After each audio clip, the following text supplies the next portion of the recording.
any minute now.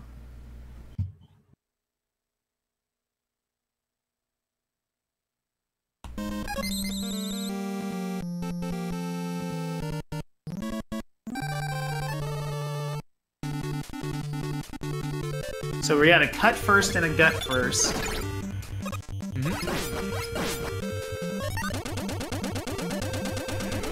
Cutman first. Of course, the route you want to see a lot of the more skilled players taking this.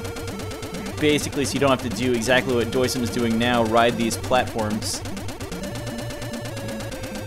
You can avoid this as long as you're good at getting the zip and Elikman stage to get to that magnet beam early. It does take a little skill. There is a risk of soft lock, and you know, if it takes too long to do that, you might as well have just gone the intended way.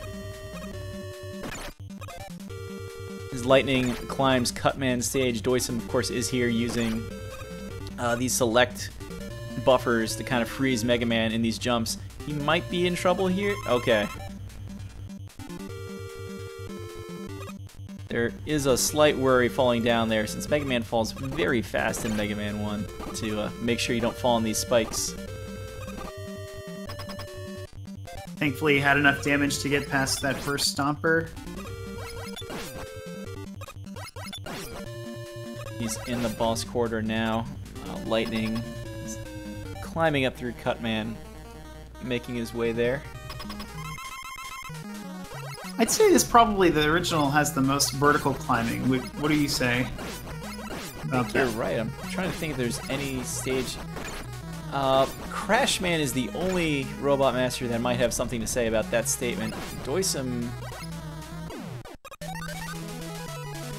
Getting kind of caught in his hitbox, but he manages to take out Gutsman, and he is going to move on to Cut, I imagine. yes. Nice little screen rep by Lightning, and he's got plenty of... Oh, he gets good RNG from the Stomper. Good going. Nice. That is kind of the one thing you're hoping for, is enough hit points to get through the Big Eye robots as you get to them. It can be a little scary if you are not you're not familiar with how to climb ladders and you happen to lose a lot of health, or don't take advantage of the select glitch, which actually will cancel your animation and allow you to keep traveling forward. And he looks pretty comfortable. Takes one hit, and he's through Cutman.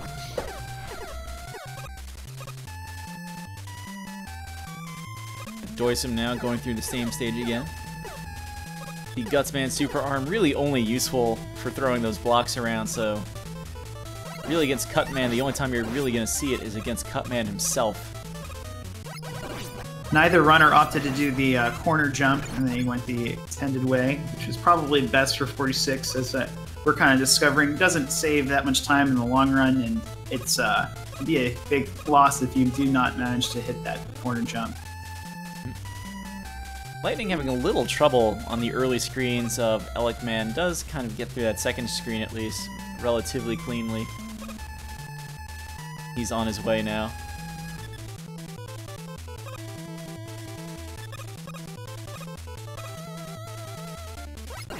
So Lightning, I think, has got his start in the Mega Man 2 tournament earlier this year. doicm has been on SRL for a long time now, and did have a strong start in his first race. So no surprise to see him getting through Cutman stage here.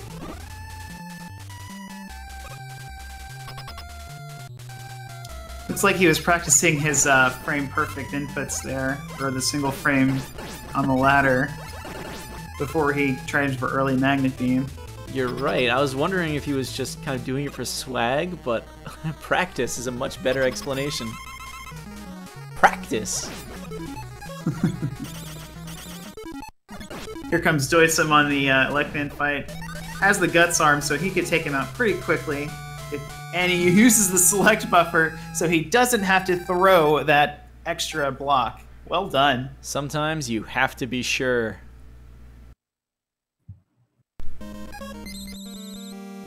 I found it neat how Lightning people kind of think on their feet and use that select buffer in this original game. There comes early magnet beam. Nice. Let's see if he doesn't get stuck in Mega Jail, and he does not.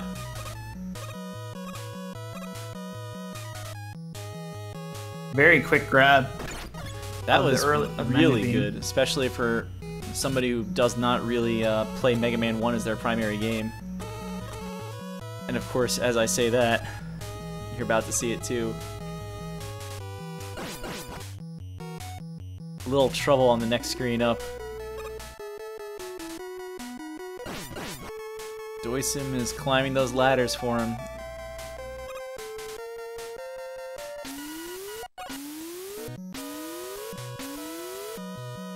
Lightning really having some trouble up here.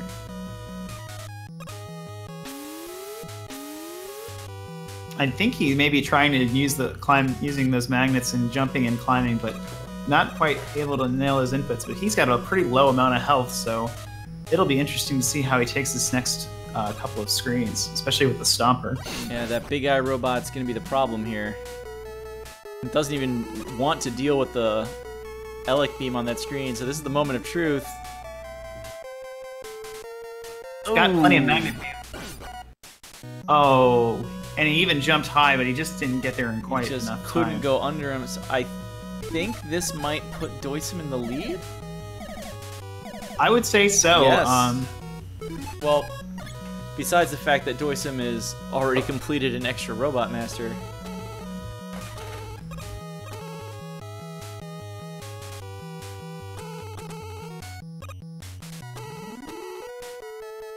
Yeah, what you take off for the early, if you go Cutman first, that time is made up if you do the Guts route, because you get the quick kill on Cutman with the Guts arm, the super arm.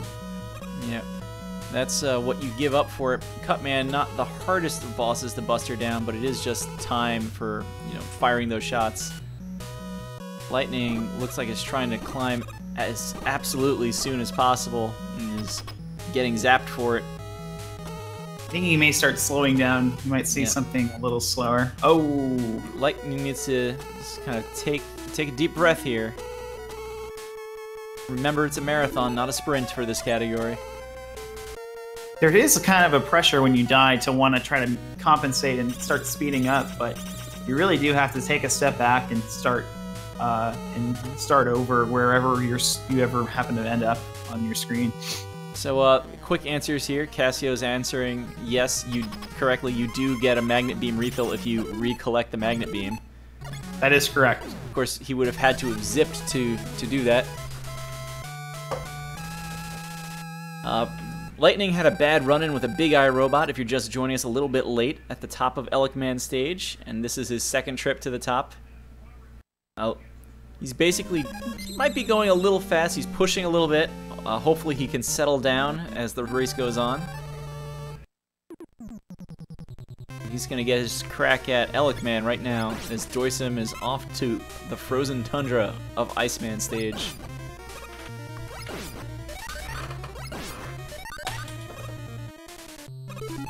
And I think we're going to see the trend continue of zipless strats from doicm. But he is going to go over the water, which does save a decent amount of time. Lightning, having a bad Elec Man fight, just couldn't land that first rolling cutter. And he's going to have to go for another climb.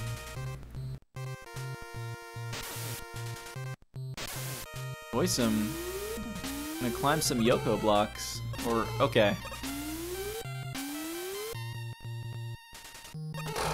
There we go. Let's see if Lightning employs the pause buffering in order to take out this boss. Or if he'll do it the intended way. Looks like he is trying to pause. Maybe once or twice, but he gets him out, and he's going to move on to what I'm guessing Iceman. Yeah, really no true variance in the Mega Man 1 route like there can be in some of the other games.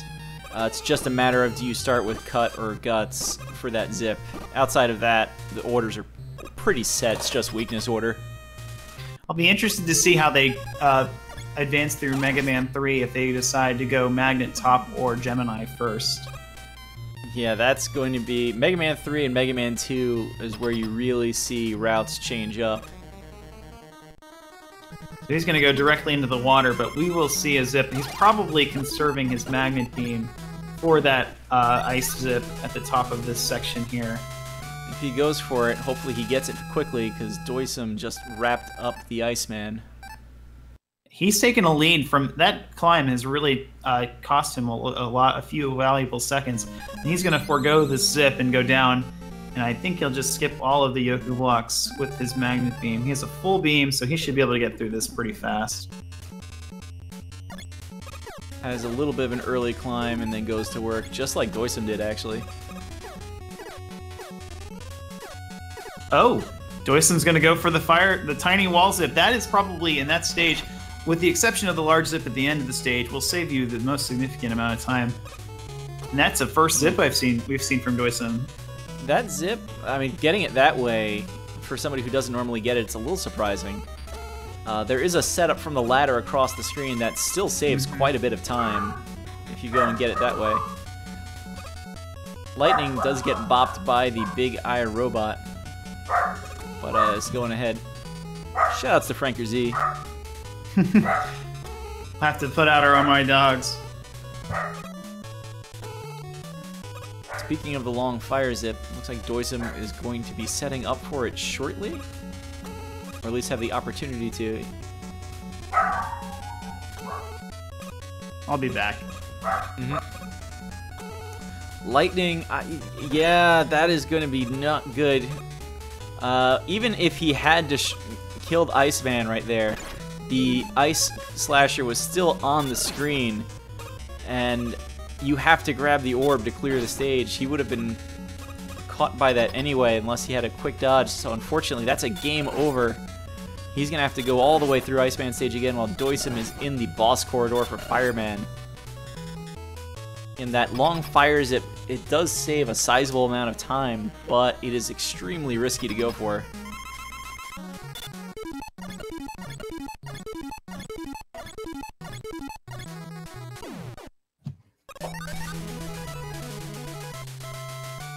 Down goes the Fireman. Well done. Well executed in Mega Man 1 from doicm. And playing zips in the stage, which I guess he's probably most comfortable with. Lightning having a little bit of an adventure on the Yoku blocks here.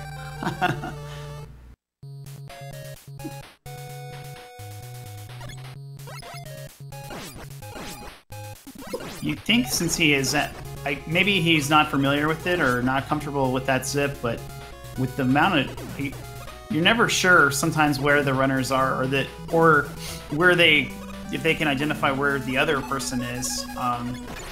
You have to wonder if he's seeing a screen, because if I were him, I would have gone for the early ice beam zip here to try to make up for some of this lost time on the game over. He considers the one up this time. doicm, meanwhile, kind of taking what I remember as being the old casual strat for myself before picking up the speed strat, but it does keep all your life. It stops you from getting hit, so it's the second best thing to do at those bombs coming out of the pits. Just walk right up against that ledge and let them all miss.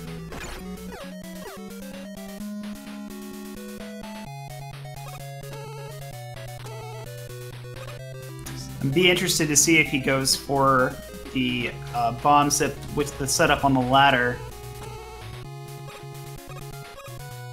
Let's see what he does here.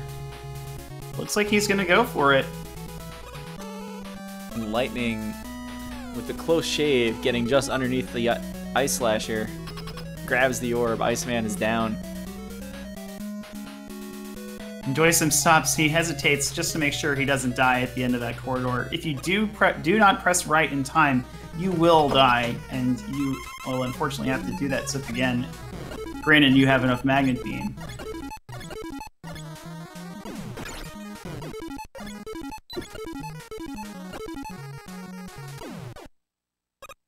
So you mentioned that Lightning is mainly a Mega Man 2 player. Let's hope that he is pretty confident in his abilities there, because he'll need them in order to get back into this.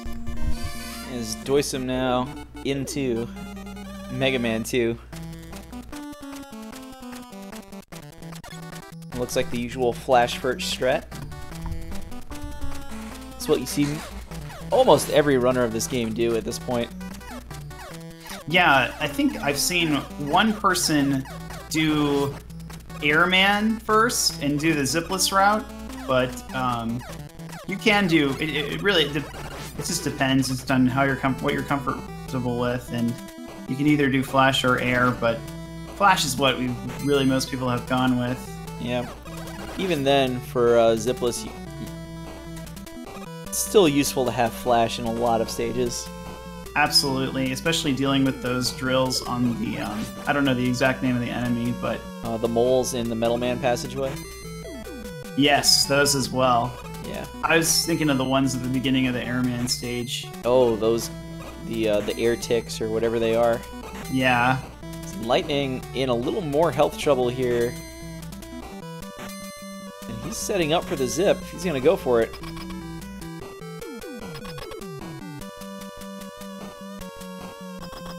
And that's why it's a risky zip.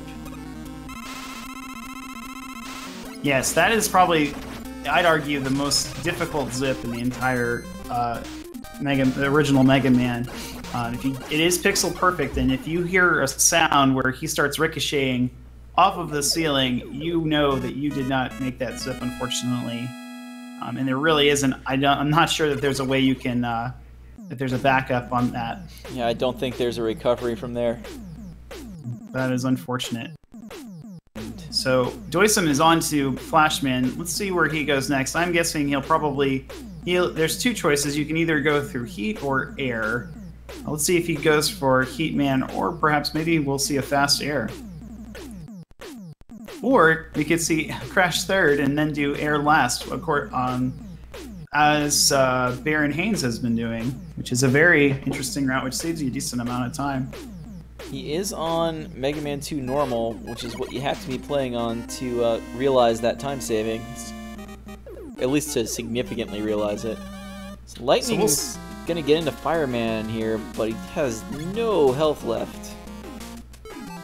Fireman not the easiest boss to kill damage list. If he does manage to pause in the correct intervals, he should be able to take him out before he fires a projectile. Let's see if he knows how to do that.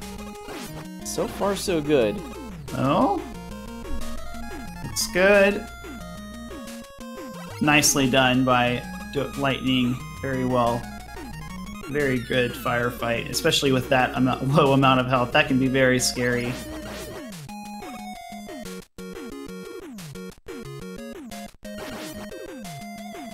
doicm setting up. No, he's just going normally. There is a jump setup you can do there, the super jump, if you don't have item 1 in Airman stage. It saves a couple of seconds, but pretty scary looking. Oh.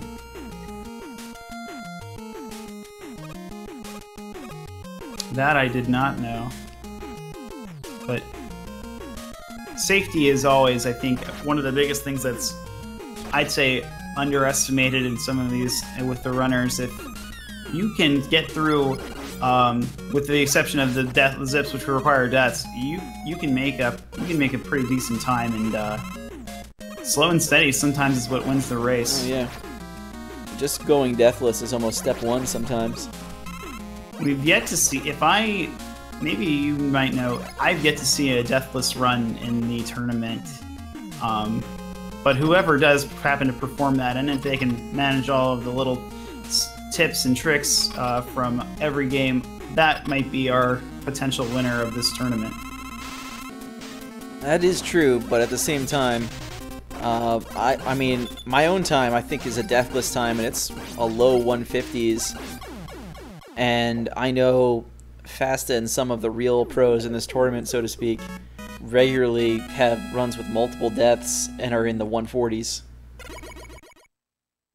So I mean, deathless is the first step, but there is something to taking those risks. So Airman is down. I have a Robot Master's face to click.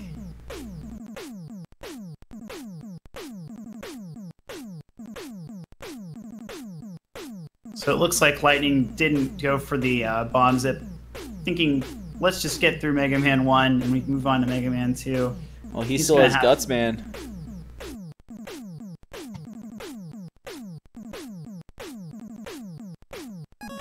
he might want to just get through this, but the whole reason for going cut first is about to come up. Can he use the magnet beam properly in Gutsman stage?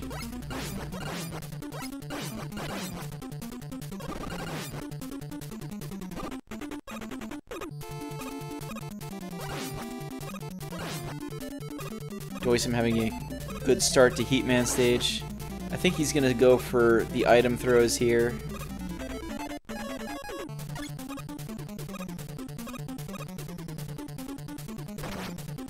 This is... Okay, that's probably a safer strat. There is a possibility of throwing an item 3 and taking while taking a full jump and then jumping back, and that saves a nice. It's a nice little. It's a nice looking little trick, and it saves you a decent amount of time because you won't have to climb back up from the bottom there. I think the biggest time save that's part of that is actually the lack of a weapon switch back to item 3 afterwards. Lightning breaking out fire strats for the Hammer Brothers in Gutsman stage. That's pretty clever. I actually have not seen that yet. I did not know that was that effective there. Me neither. doicm, meanwhile, nice improvisation using this pause buffering to jump over that telly. Didn't really see him going for the zip, but I know he's out of item 3 from his menus. So that pause is so valuable in how it moves you forward when in Mega Man 2. It can really be the difference between falling into a pit or making it onto the next ledge. Lightning trying to get select glitch off with some of these hyper bombs. The only weapon in Classic Mega that manages to be worse than Power Stone. And off he goes through the menu trying to find the Mega Man 2. He's off.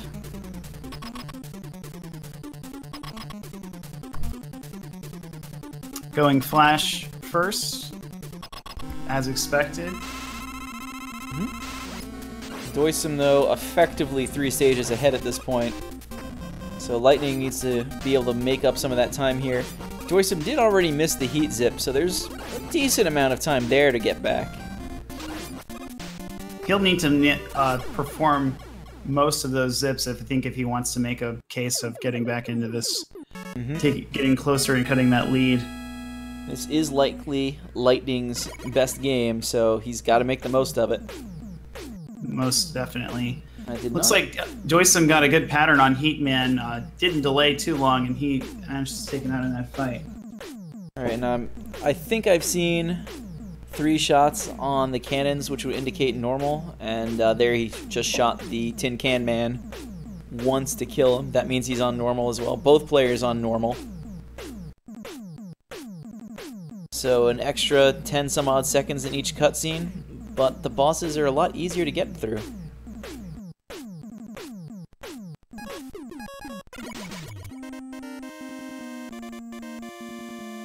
With the Rockman 2 players, they really do have to spend a lot of a few extra moments taking care of those bosses, and since they do have double the hit points, it can be pretty difficult. But it does have a high reward. So if you're comfortable, you should try Rockman 2. It could be the difference in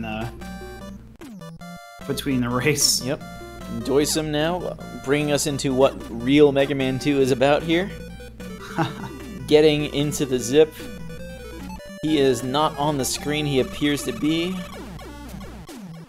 And for whatever reason in this game, if you have a charged atomic fire ready to go, and you fall in a pit and then let go, the firing of that weapon causes another sound effect, causes the game to get confused about the respawn timer, and it is well worth the pause to switch to it to get that timer reset and respawn faster.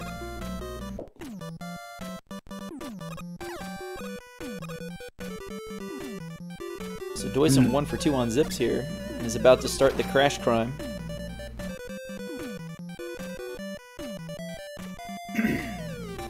So named because they actually did get the Clash Man Crash Man mix up in the actual games.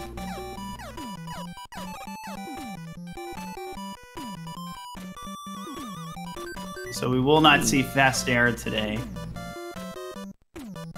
Yep. Might see it in the other match that is starting, I think, in another hour over on SRL. We do have another match, and that is between Darko and Negazeus. That bracket includes, I believe, Negazeus, Enemy, Darko, and Too Good. So it's a pretty interesting bracket and a lot of competition there. So definitely give them a moment and check that out as well. So doicm is through Crash Man, and he is going to more than likely go to Metal Man here. Actually, Quick Man should be next in the order. Oh, excuse me. You're absolutely right. No problem. There are a few variations. I've seen people go to do Wood and Bubble, and a few different things, but most of the time the common thing is Metal, Wood, and then finally Bubble. Lightning have a little trouble here. Tried to get the bird to spawn from the left, then had the amazing respawning fanboy there.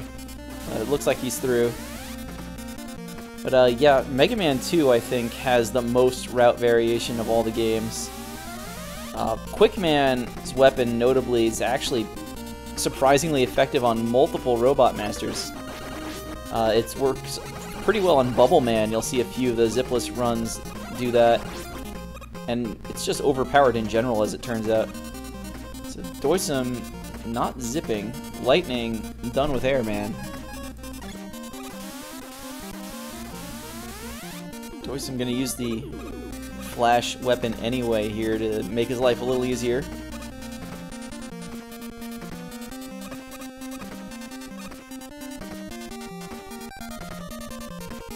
Actually, having the chat out there again about Mega Man 2 normal versus Rockman. If you're playing on Rockman 2, the game's a little harder, but the cutscenes are a lot faster. And actually, if you go and you check out the leaderboards for the full game runs, normal and difficult with zips, the times are within, I think they're within 10 seconds of each other. It's been a while since I looked. And every now and again, you'll see the difficult run overtakes the normal run by a second or two. That's it. That is interesting. How well the skill is in some of these players that they're able to take difficult and match those times of a lot more challenging boss fights. Really, it all boils down to the time you're getting back is all these weapon get cutscenes, especially when Dr. Light starts talking. And as long as you have that amount of time to basically get back in the boss fights, or you can give it away.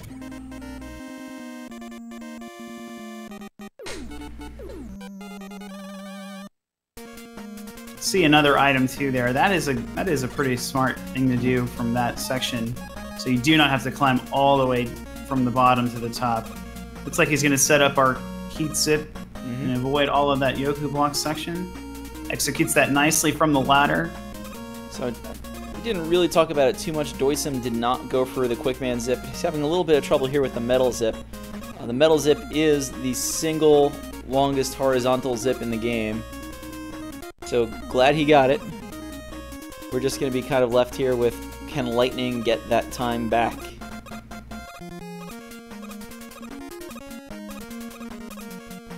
He may be a little rattled from that Mega Man 1. He might not be very happy with his progress through that game.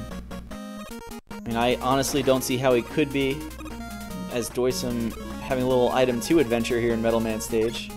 Not liking his initial setup. Lightning, I think, he should have the right mentality here to kind of get back on the horse. He's just got to remember to breathe after that Mega Man 1. That was a great Heatman fight, and that should give him some of his confidence back. So hopefully doicm here should know the trick, and it looks like he does. If you hold the B button coming into the Metal Man fight, Metal Man's AI is actually triggered to start throwing metal blades as you, whenever you push the B button.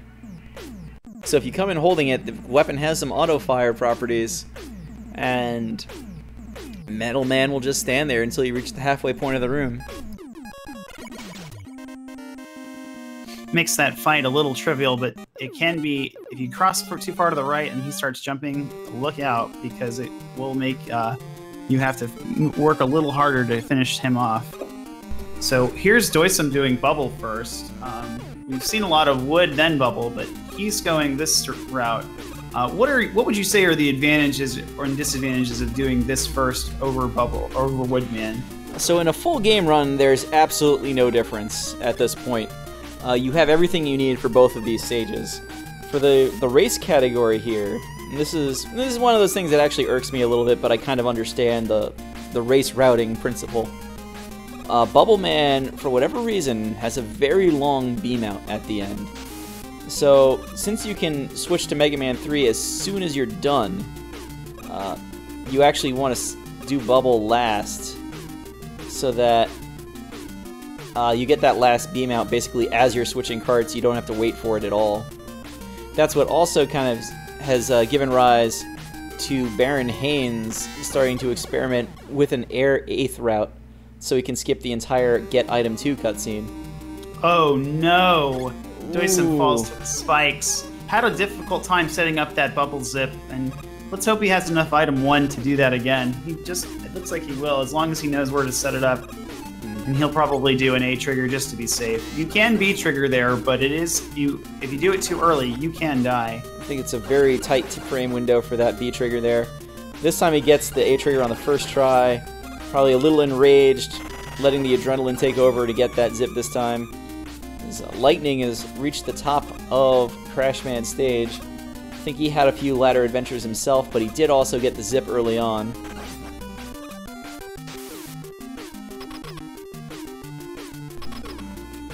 doicm getting right back on it. No real trouble after that one death. You saw him fall all the way to the ground that time.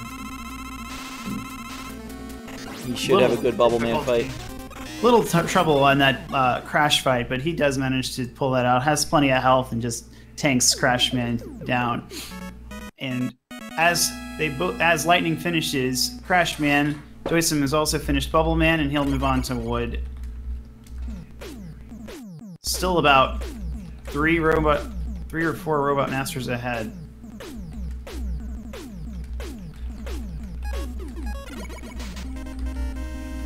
If he does good wood, the wood zip, that is probably the most difficult in the game. A lot to remember. It will give him a pretty decent lead, I think, against him going into Mega Man 3, depending on his route. I would actually say good wood is not really the hardest, so much as it requires the most memorization to pull off. So just depending on what's hard, I guess. Really, the Quickman zip tends to actually be a little trickier. That setup is pretty difficult with the 3 Item 1s. Yeah, it's not even that so much as going in the dark, and Lightning, of course, now out of Item 1s has to take a walk, which means doicm's just gained time by not even going for it now. Which is unfortunate, because this is one of the zips that Lightning needed to start getting time back. Hopefully Lightning is used to doing the quick laser section zipless. It's not that bad, but there is a little to remember here. Nice use of the pause buffer. That end of this is a little scary. If you don't manage to pause, you miss this ladder here, right here, and you could mess up that zip for you. But he manages to get that, and he's on his way, it looks like, to conclude, and he'll end up in the boss corridor, hopefully, if he ends that zip in time. Good wood. There it is. Very nicely done. So Lightning showing off the air shooter on the mechs. It's a very effective weapon on them.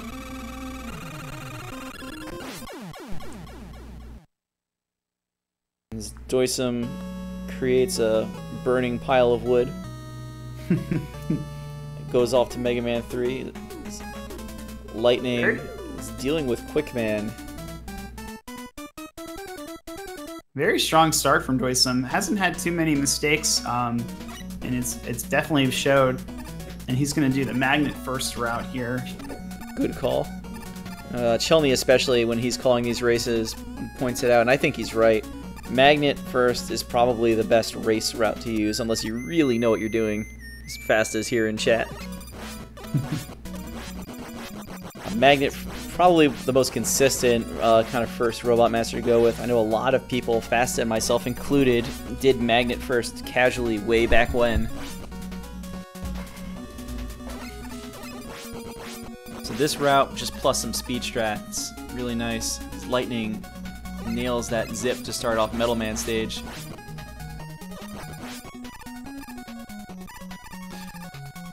Something near pretty horrible. He'd have to game over here for Lightning to make up some of this time. He would need some deaths, certainly. Lightning kind of gave those deaths to him way back in Elec stage. And Iceman stage, actually. I think you were handling Franker Z over there, or McCravinator Z. And there was a game over in Iceman stage. Together with the two deaths in Elec stage for Lightning, I think that is what has put doicm way out in front, if you're just joining us. Still a lot of Mega Man left, though, so the three deaths don't have to really come together for doicm to start losing the lead. There's plenty of places for it to happen. Gemini Man in this very game. Oh, yes. A popular spot to take a swim.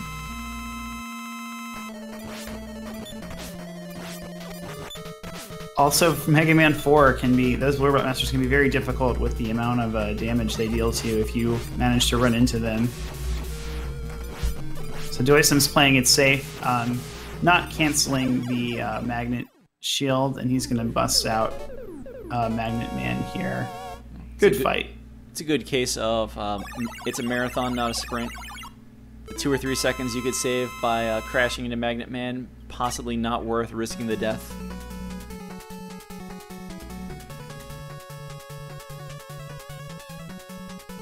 Ooh, Lightning unfortunately didn't put the item too high enough, and he is having to reset and running into several different enemies on this first screen at Woodman. Well, he's gonna have to climb back up here if he wants to use Flash, and he can't just get that Flash stopper off. I think he needs to use Flash first and then jump. This is a risky strategy. You have to really be very precise with your movement if you are to use Flash from the beginning. Otherwise, it'll run out and you will not be able to get past all 3 dogs. Yeah, and you need to get the mini zip in the middle, or well, that will happen. He did not unfortunately get it in time. The dog fight, as it would be, is actually not that bad, so it is just a time waster, and Lightning does need time. Looks like he's going to go for Goodwood as well. I'd say he needs to. Hopefully he remembers everything he needs to do. So again, he's actually walking through screens further along in the stage and tricking the game into advancing. Oh no, I don't think he can make this. He's pausing, trying to see if he can't grab onto that ladder, I believe. Yeah. And I don't know if he's going to get there. He might actually make it. But he may make it. He needs to let Mega Man move to the right a little bit more. As doicm advances to Proto Man, and Lightning is going to have to jump in the pit of rotten wood. Oh no. This is very unfortunate. What basically happens when you take the death there, and Lightning does have the lives to give here. The screen, because the game knows you're not on a screen that actually has a pit, it intrinsically, it's not that it's killing you on that screen, but there's nothing to scroll down to. And that's where the game kind of says, oh, that must have been a kill plane, sorry. doicm's fighting hard, man. He's got plenty of Magnet Beam here. Conserved it. I'm guessing he probably despawned those early bees, and he takes him out pretty fast. So Lightning, with the extra lives, is going for Goodwood again.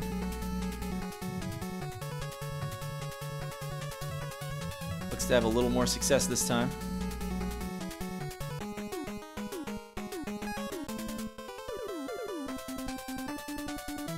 Doicm onto Top Man stage. Hard Man stage is actually a really interesting stage, but we had the Woodman sip going on again.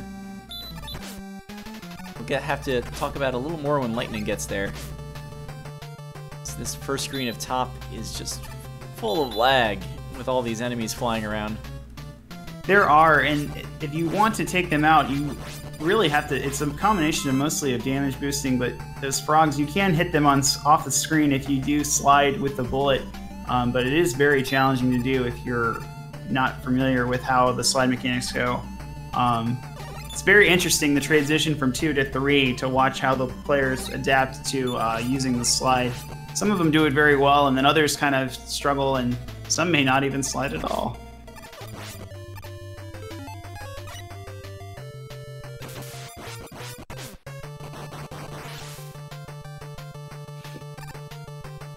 Yeah, really, all the games with their different slide physics does make things a little interesting. Doicm getting the, I'm going to say it's a lucky magnet drop, while Lightning gets the hardest jump in the game. Very good job. That is a very difficult jump. Saves maybe 1 second. Though Joka and some others will tell you, Yoka I should say, there's one other jump in the stage that you just zip past in a zips run that's actually a little harder.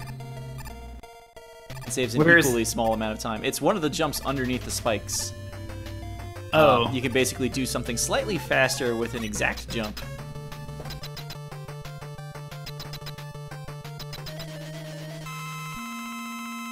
Lightning stops at the end there just to not get killed by that drop, because Mega Man 2 Normal has a ridiculous drop rate. We said going into Mega Man 2 when Lightning got there, he was essentially 3 stages behind as Doicm was fighting his third Robot Master. They're both on the victory screen for the last Robot Master here, so Doicm's still 3 Robot Masters ahead after Mega Man 2. It's not the Mega Man 2 Lightning was looking for, but he does at least keep pace. Gemini Man could be the equalizer. If either player has a poor Gemini Man stage, that could make some of this time as well. One of the most difficult stages, I think, in the entire run, along with Easily. Ring Man, and where else would you say are some pretty ample possibilities? Dustman, it's very deadly if you want to go fast. You can casually your way through it and not really have too much trouble, but then again, you're going slow. Mega Man 5, not so much hard to go fast in or get through all the time, so it's just hard to get those arrows right all the time. So really, Gemini and then a lot of Mega Man 4 is kind of the hard stretch of the run. Although if you're up against somebody who knows the good arrow placements for Mega Man 5, you're gonna lose time, even if you don't have trouble getting through the stage otherwise. Lightning looking for that gap between the floor and the ladder. Ladders work very interesting. If you were at the top of a ladder, I found in Mega Man 3, and you hit A, it will push you up to the top of the ladder, and then you will have to climb back down. So it can be very costly, and you can get tripped up on some of those, especially early on, and also in Snake Man stage at the end.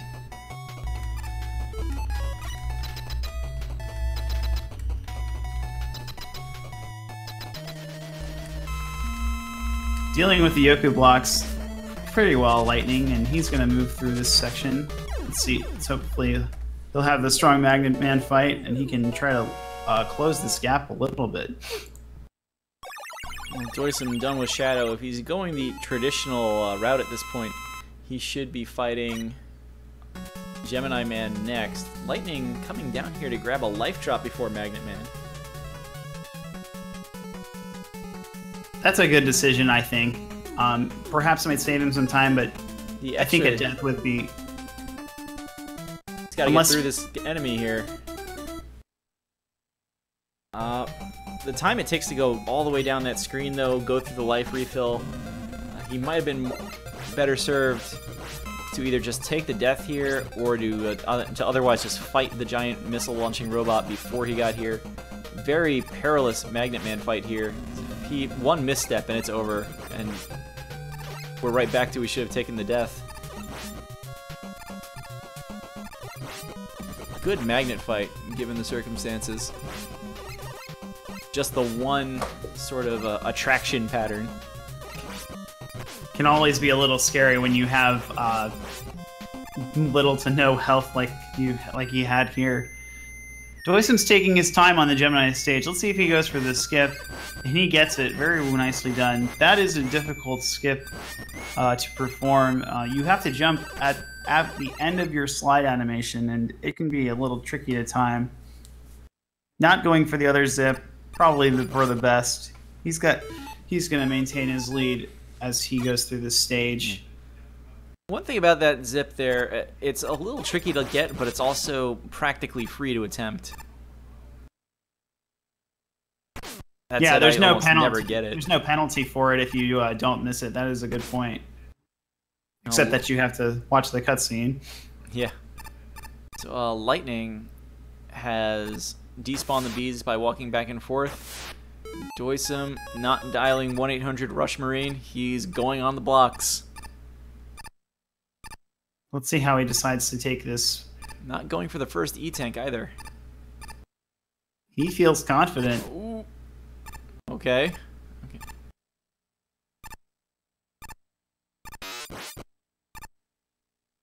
As you saw a little while ago, the damage knockback can be very scary on those blocks. Okay, grabs the final E-Tank and is through that section. That is the scariest part of all of this. It is. Maybe next match I'm restreaming, I'll get like the some of the other Gemini music out to play for everybody. But that silence, that eerie silence, is basically part of the runs these days. It kind of makes the end of that section very tense.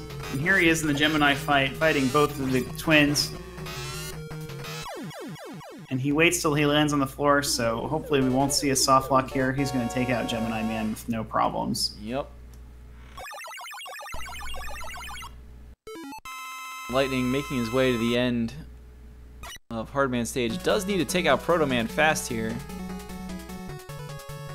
And reaches for the E-Tank, especially after he just paused. He basically needs to, because you don't keep your iframes through the pause. And I'm not sure how much damage getting bodied by Proto Man does, but it's probably more than 4. Or at least 4, I should say. I'm not sure. I'd have to look that up. I'd have to look that up. Well, the lead is now 4 Robot Masters for doicm, until Hardman goes down at least. So this stage I've been calling with the Gemini laser and most of the upgrades. If you've taken the Magnet route, I call it the Friedelman stage. So as long as he doesn't make any critical errors, he's going to get through this no problem with all of his weapons. Opting not to use the Magnet, that's an interesting choice by doicm. But he's not having any issues whatsoever. He has only lost a couple of grains of health. One thing for me in the first half of this stage, having started out with the Gemini first route back in the day and not really focusing too much on Mega Man 3, is that switch to Magnet for the first half of this stage took a while to pick up just from not paying attention to other runs. You're comfortable with the Buster strat, so it's one of those things you don't think to change it. Not sure if that's what's going on with doicm specifically, but it's certainly a possibility. Here comes an opportunity. If you want to yell, oh, wow. Naduo's luck was with him in this fight. Nice. I thought I was getting all set to scream it, but Needleman said no.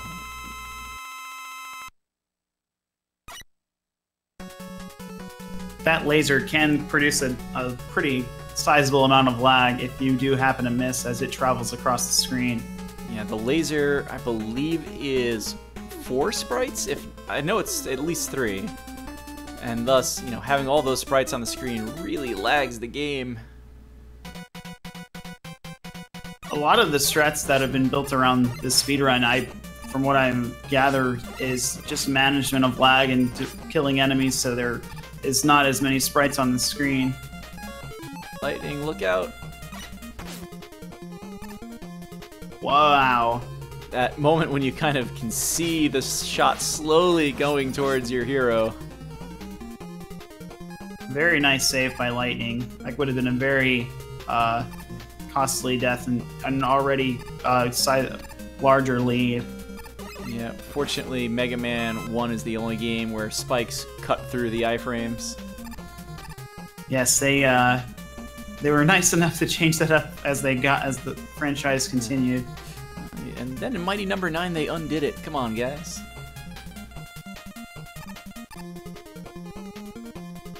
Well, Lightning is on top of things for Top Man stage. We'll have to see if he can emerge from the shadows and come back later on as doicm climbs up to the top of Snake Man stage.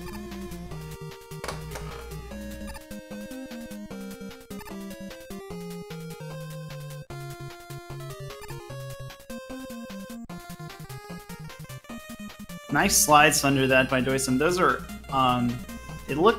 they don't look too difficult, but they can be. If you don't time it right, you will run into those fairly consistently. But doicm having no problem. I don't think he got hit by a single one of those pole vaulting robots. And now we see here, he's going to use the exploit. If you jump off of the rush jet, it actually does not eliminate your energy. And it also helps to reduce lag a little bit. And he's going to go through to Snake Man. Paused a little early, I think, there. I agree. I was a little nervous about that. Lightning taking out Proto Man. doicm jumping around a little bit, manages to take down Snake Man.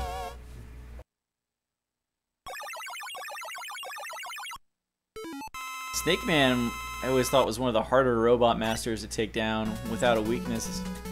I just never thought as a kid, for whatever reason, to just take the needles in there and take him out the right way. Probably because I didn't know which one of those last three robot masters to take out first in the second loop. It is kind of a difficult fight because of the platform raised in the middle. You have to navigate around that. Similar to how you fight Proto Man and Hard Man stage.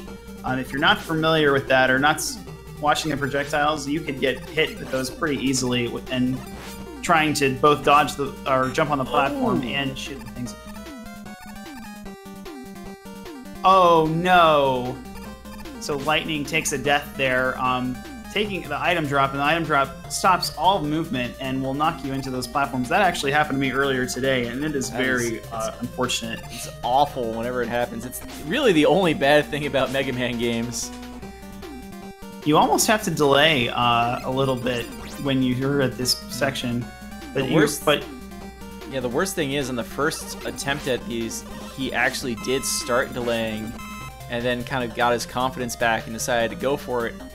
And, well, he jumped in. So, bigger lead for doicm. Well, RNG is something that can make a difference in a run, and, you know, who knows? There's 3 more games after this, and Mega Man, arguably one of the most challenging, is coming up next. So, we'll see how both runners take this. doicm showing some great confidence on the platforms towards the end of the Sparkman stage, sliding over them, where I've seen a lot of people do Rush Jet, but no issues here. He just slides right through that section. So that screen, the speed strat really is, outside of Rush Jet, the easiest way to do it. Rush Jet itself can still be a little scary there, but man, just the time it takes to pause to get there, plus it's slightly slower. That strat, the superior strat, and I would recommend everybody who's looking to do anything involving Mega Man 3 speedrunning, just learn that one room. It's not going to be your biggest time save, but it's probably going to remove the most heartburn. So we have 2 choices here on Mega Man 4. doicm opts for the Bright first to get the Bright Stopper weapon, which will help him with several of these rooms in this game. Yep. Really, the Mega Man 4 speedrun, you want to get Bright at the latest as your 4th Robot Master. Lightning jumping a little too early there. But the Bright Flash Stopper makes a lot of the game very trivial if you know how to use it. And certainly it is still useful within Pharaoh Man stage, Dust Man stage, and Ring Man stage, the other 3 in the first 4. In a former world record of 46 Robot Masters, I believe held by Primal, he actually did get the Bright Stopper fairly late, and he actually wanted to acquire the Rush Jet first so that he could deal with these sections here with the Grasshoppers, which I thought was pretty smart, but obviously not now the old optimal route as it is a former world record, but maybe a little safer. Certainly safer. I kind of remember there being a time where there was also a strat to use the balloon and damage boost across a lot of the Grasshopper section, but that has also proven to be the slower choice.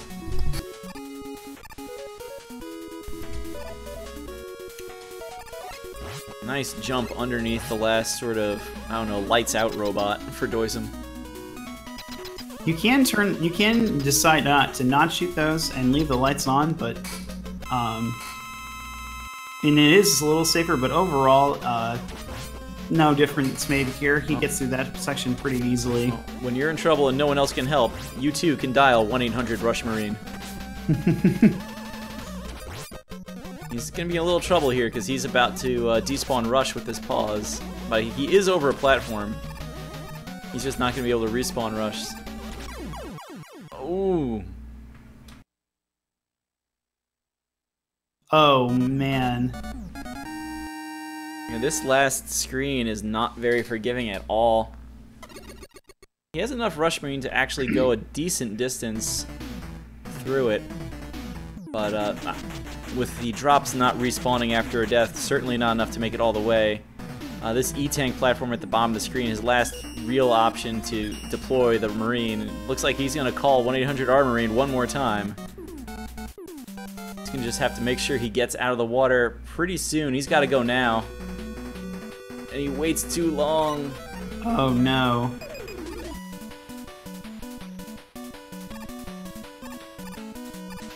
Probably not the best decision to shoot those enemies, but getting hit... He had to make a rough choice there. He kind of had you have to find a low block, and I didn't realize there wouldn't be one for so long. Now Lightning trying to make his way back out of the water.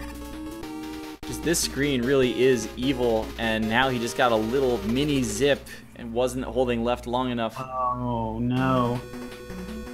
And it just goes to show you how difficult that stage can actually be. So unfortunately, all the places we said doicm would be able to give Lightning time back if things went wrong, they're all going wrong for Lightning. Meanwhile, doicm had a great, decent Brightman fight, and he's on through Fireman. Yeah. I believe he did get the balloon, so... He did get the balloon. Ooh. And, I didn't really see the fight, but if it was a really good fight, he probably was managing when Brightman activated the flash. He'll only do it on 16, 8, and 4 health, so as long as you keep him off of those magic numbers, you should never see it. Which is really a matter of making sure you fire one lemon relatively early in the fight to just put him off the track and then stick to charge shots. I like to do it. He'll always jump on his first movement, I've noticed, and I just immediately just fire a shot in his direction, just so that I actually did one. So the big thing you have to do with Pharaoh Man is don't be afraid of Pharaoh Man. Get up in his face and be big. He's like a bear. So as long as you're staying up and close, he has a tendency to use those big charge shots, which once you get used to them, pretty easy to jump over. doicm having a really solid Pharaoh fight. Indeed. Chelney not here to correct me on this, but I believe the Bright Pharaoh fight. Bright Man actually is his weakness. You can freeze Pharaoh Man and just pummel him with lemons. It actually takes about 16 seconds longer than the optimal charge shot fight. Good backup strat, though, in this race if you do find yourself in a situation where you're low on health.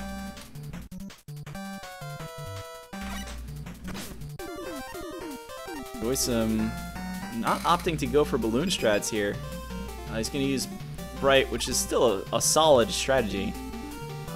There are places you can use the balloon on these first few screens. Some really tight jumps that take advantage of some of the balloon physics. He's going to make it. The key thing I don't think we completely talked about yet with Bright, as you are sliding, the timer for when it runs out freezes. So you can slide long distances without enemies moving. Yes, so long as you are in a slide, it will not wear off. But you must maintain the slide. Lightning going once again for 1-800 Armorine. Needs to get back out of the water here. Oh, he misses the platform, but he recovers. And let's hope that he, grabs the E-Tank and he is onto the ladder. Does have to still get to the end of the stage. He might want to either use one of those E-Tanks or take out the Stomper. He might be able to get... No, he can't. Oh, no. Yeah. Not using the E-Tank, and that is going to cost him very dearly. So the other option there would have been to just use lemons to finish off the Hopper robot before going to the other side of the ladder. Gemini's man stage, again, very unforgiving.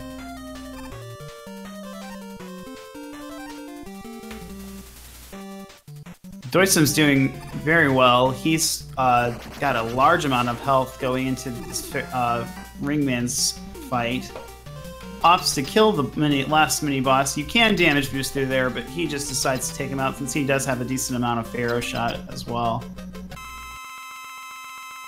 And we'll see, hopefully, him using the exploit where you can hold B, and if the boss lands on it, you get a free shot as long as you hold B. I see, looks like he does know how to do that, and he takes out Ringman very quickly.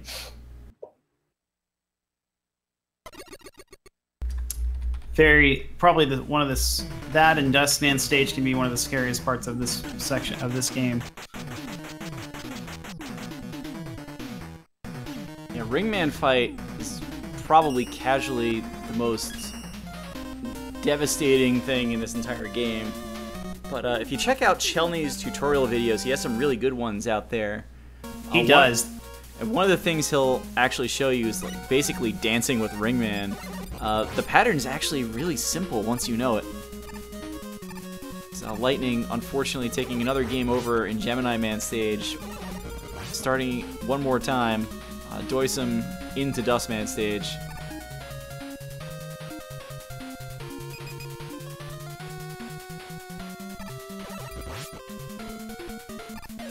Also worth noting, that race, doicm had to go and take care of some business, and that was during Ringman stage. So now into Dustman, we are advancing. You might have seen some dust, but I know it was around here anyway.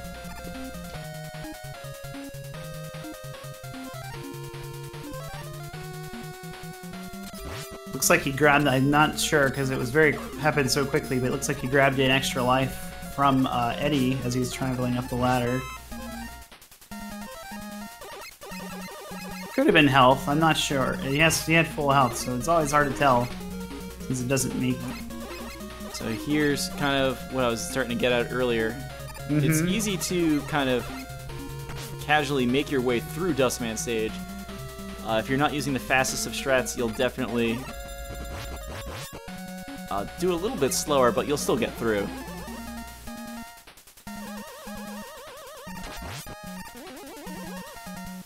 And those sections, I think, are what going to separate some of the better runners from the more newer ones. If they're able to get through that section quickly, as well as any portions like where there's a lot of spikes or a lot of ledges and whatnot. Can really make a difference if you can really make that travel pretty quickly. So here comes Dustman's fight. Let's see how he reacts. It's getting a really good pattern. Dustman was very cooperative wow. here. Very nice. One of the things I kind of notice, whether it's just coincidence or not, it always feels like RNG favors those already in the lead, except for 1 or 2 times. So doicm benefiting here from it. Absolutely. He'll go to Skullman's stage next. Skull's weakness is the Dust Crusher. Let's see. Let's see if he goes for the zip. He is very. I'm not sure if he knows how far ahead he is, so we'll see if he goes for that zip or if he just opts for Bright Stopper. We haven't seen balloon strats in Ringman stage, so I mean, he has the balloon. Although, as Chelny likes to point out, getting balloon doesn't actually save too much time, if any, in and of itself. You have to actually start using it to save the time. The biggest thing you get out of it really is the life refill. Of course, the runners we've seen a few times who don't get the balloon do pick up the E-Tank in Pharaoh stage instead. Lightning now at the top of Gemini Man stage with a decent chunk of life if he can escape these little hoppers. Gets a little tripped up there, but he still has a decent amount of health. Gets past the giant hopper this time. doicm now, of course. I did mention the latest you want to do Bright is 4th. Skull is 5th, so this is where you really, in a normal run, also want to start really using the Bright Stopper, and by using, I mean abusing. And there's a few sections in all of Mega Man 4 really where you can really maybe not as much as in Mega Man 3, but you can really slide off of the ledges a pretty sizable distance before you can jump out of that slide. doicm adopts is not to use that and just takes it safe. There's a few little tricky jumps that can be in that section of Skullman that can make a little bit of a difference, but just plays it safe. I think he realizes he's got a pretty sizable lead, and let's see if he knows how to manipulate Skullman. Gets one skull. Yeah. Nice. So if you press B, Skullman will jump, and if you enter that room, I learned this from Chelny actually. If you enter that room and don't press anything, Skullman will do nothing. So you literally can manipulate that entire fight if you give the right amount of inputs. Lightning finally getting past Gemini Man, and he's going to move on to Needle Man and hopefully sprint through the rest of Mega Man 3, as he has to if he is to make up this lead, or this lead. Basically, it is doicm's race to lose at this point. Hopefully he holds on.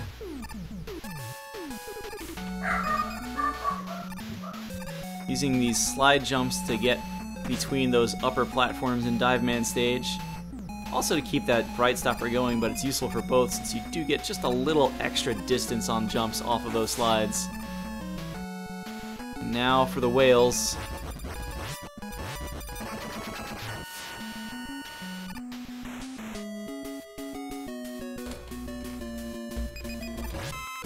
So yeah, Dive Man stage is actually pretty cut and dry once you have the Bright Strats down. The trickiest thing, I think, is that of Dive Man stage is that you cannot jump out of a slide underwater. And true. If you do manage to forget that, if you don't remember that, you can take a death on those spikes, or you will take a death. Yeah, the spikes are usually kind enough to remind you. Yes. Usually there's something in the stage where you want to do a slide jump before that happens that will just remind the player, oh yeah. doicm hopping over the wire pit.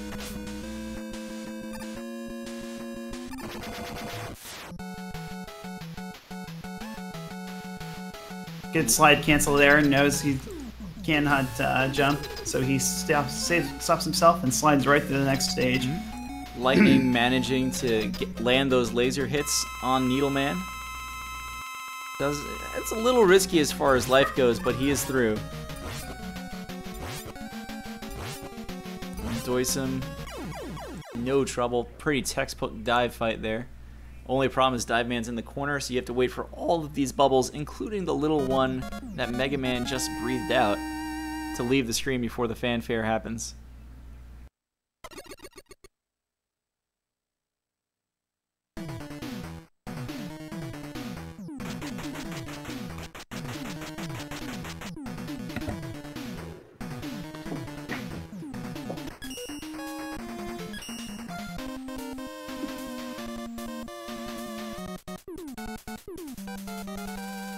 Now I'm wondering, since we're getting towards Mega Man 5, I'm wondering if doicm does know the newly discovered crystal skip. I'd have to actually ask one of the runners of the game to find out exactly when that did get discovered. Certainly it's pretty new, I think, to this category as a whole. And lots of people just didn't really know about it since it's not very useful in the traditional any percent run, since us humans like to get beat the stupid bird, as he does make the Wily fight significantly easier. That is true. I could see it wouldn't be very valuable in any percent run because you would not be able to grab the bird, which makes that final fight on Wily in Mega Man 5 just completely trivial. Indeed, although as some people will tell you, the task does not use beat.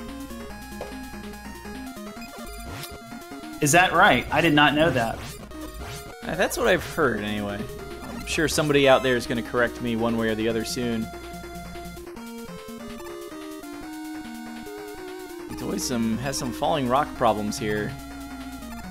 This last screen of drill can be pretty scary. He doesn't have much bright weapons, so we'll see how he handles it. You can also use Skull, but it looks like he's going to be able to get through. Oh, he tries to jump out of his slide and he falls into the pit. He didn't like any of those jumps. He kept trying to slide a little longer, and that jump is pretty awful. But, oh, he was right there. Lightning has made it to the end of Snake Man stage. It looks like doicm either isn't willing to use it yet or might not even be familiar with the Skull strat here. A Skull Shield is a great option, and now he's switching to it to just basically take out those stones. And that's a good backup strat if you are in a situation where you do not have any more Bright Stopper. That final enemy can be very trolly as far as when it spawns, but he handles it nicely, and he is going to head into Drill Man's boss fight.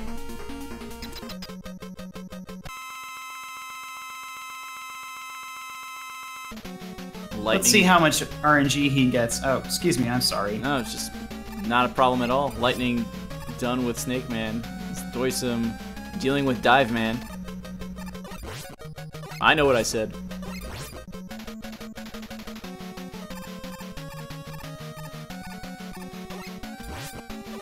The usual joke in Mega Man 4 is that Dive Man kind of torpedoes at you, almost drilling through the water, whereas Drill Man dives into the earth, so we're not sure if Dr. Cossack got his names quite right.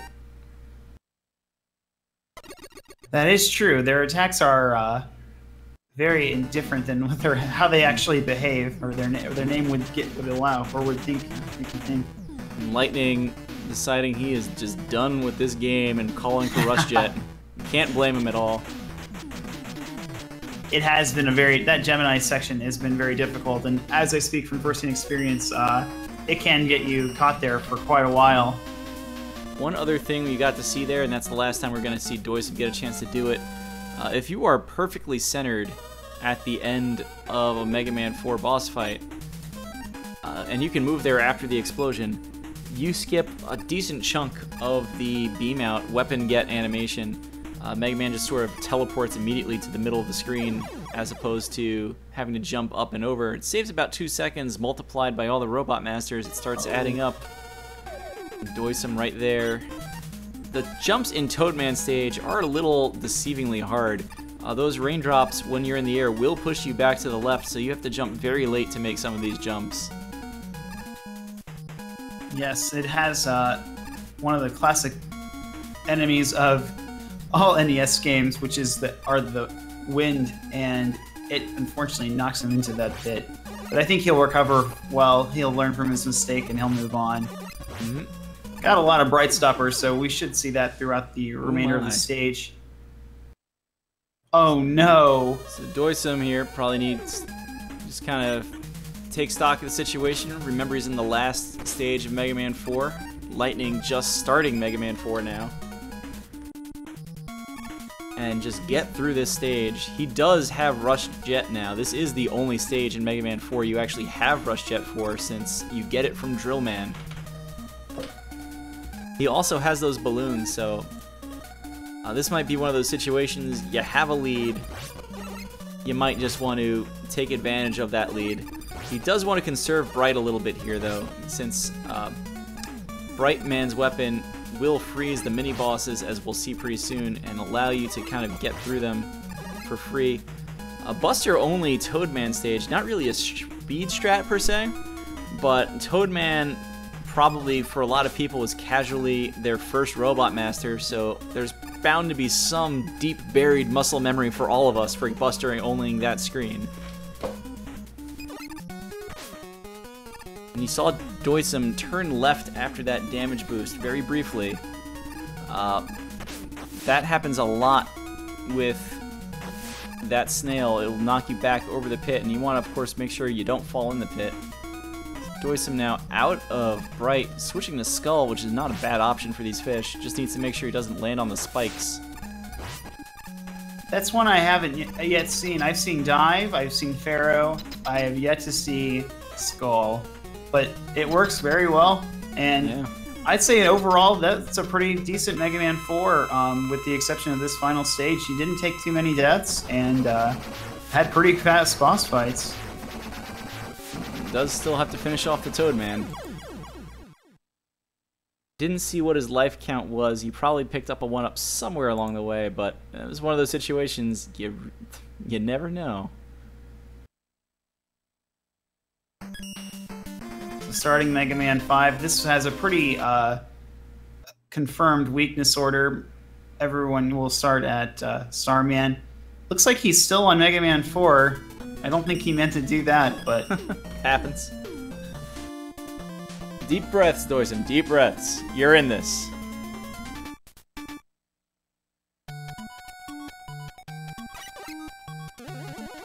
Lightning, actually in the Bright Man fight now, is opened up, I believe, with 2 charge shot, following up with a 3rd, and now remembers to get the lemon in. That lemon's important because that's what stops the flash patterns from happening. I just need to make sure he doesn't hit with a 2nd. He seems to be making extra sure he doesn't fire a normal shot off here, but needs to be sure he doesn't get bodied by Bright Man now. doicm works his way through Starman stage. The space, waterish physics that open up Mega Man 5. That opening, those couple opening screens can be a little tricky, as there are several enemies on the screen. So he handles it pretty well. He takes it a little safe, and he's going to move right through. I think a few people have said the 2nd screen of Starman stage is actually one of the harder stages in the entire run. I would have to agree.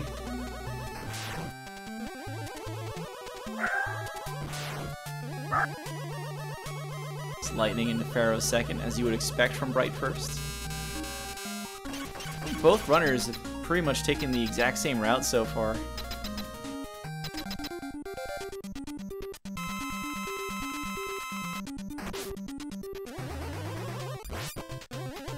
This Starman fight.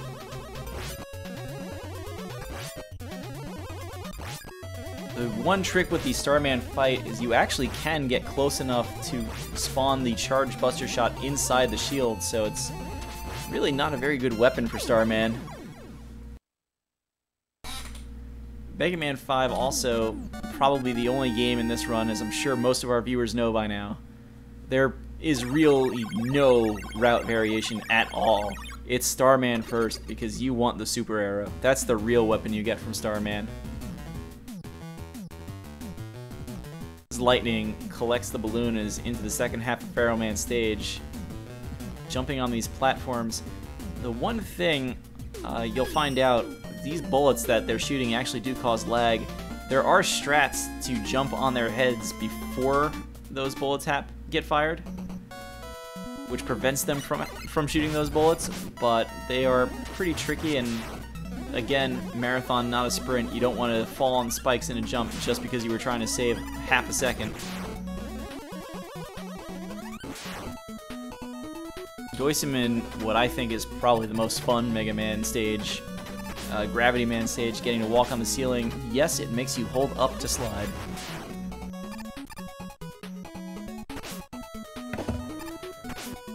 Welcome back. Thank you.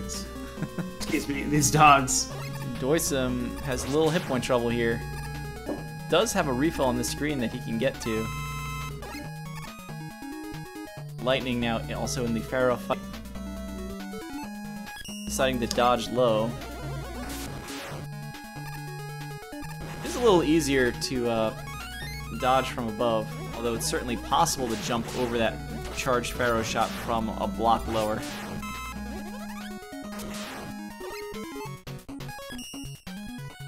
This can be a tricky fight to learn if you are new to the game. But he does manage to get a really good pattern, and oh, I spoke too soon. The caster's curse. He jumps. Well, he did get a little far away and started charging there before kind of realizing, wait a minute, he has one hit point left, and letting her rip. You know, doicm. So there's no randomness to this fight. Is that correct? That is correct. He's basically 100%. At least manipulatable to some extent. The pattern he walks around the room is the same every time. There might be a little bit of timing for those bullets, but you should be able to get the quick kill every time. And if not on when you could get the 7th cycle, like doicm missed the jump hit, very easy to just get the next one.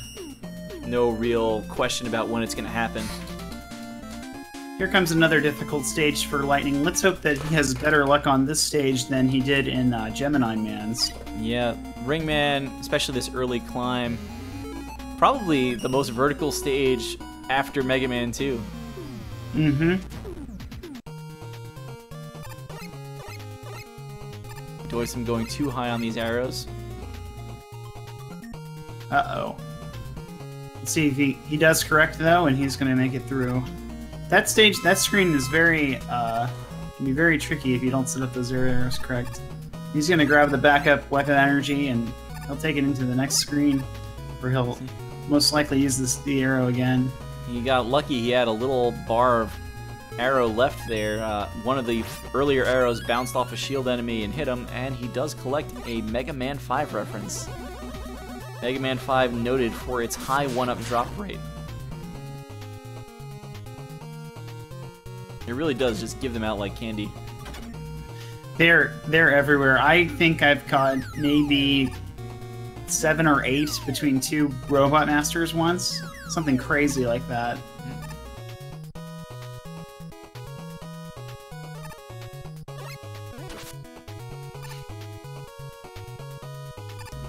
This spike elevator, pretty easy, but certainly whenever spikes are involved, there's a little bit of clench.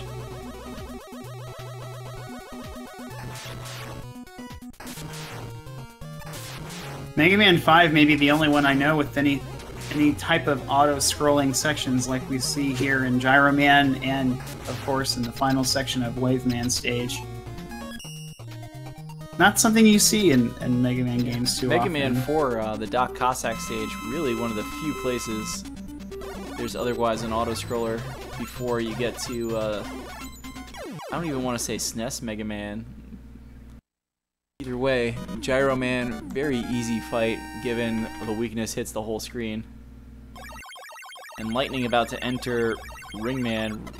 Again, a hard fight if you don't know how to execute on it or if you're trying to do it really fast.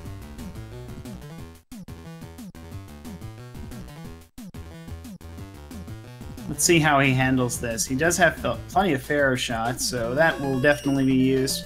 Let's see if he knows of how to exploit with the the free shot. The one thing with the free shot exploit is you have to, especially with Ringman, get into a position where you can exploit it. That is true, and that means you'd have to get pretty close, and there is a chance that he may hit you, and that can be very costly. doicm going into Crystal Man stage, not something we get to see very often here, given the skip. This is a rare treat for a 46 Robot Masters run. This first screen here, that crystal ride is pretty fun once you figure it out, because it's just that much easier to get through that one screen. The rest of this stage, though, this screen in particular, I think is one of the hardest screens in the run. I'd say I have to agree with you there. That said, it's hard to do without Arrow and without Jet. If you have those tools at your disposal, there are tricks that make it, I don't want to say free, because getting those tricks in the first place are not easy, but it's significantly easier. I think that's one of the last things I learned how to do before I was taught the Crystal Warp. So learned it and immediately obsoleted it. He's making great work through the stage, gotten through arguably the most difficult sections, and he's gonna just use the gyro hold to get rid of those remaining enemies there. Lightning working his way through the laggiest screen of the game in Dustman stage. Using Pharaoh strats, which are actually somewhat advanced. The whole point of them is to actually destroy all of those kind of flying beetle enemies before they have a chance to really act. Lightning's going to switch to Ring.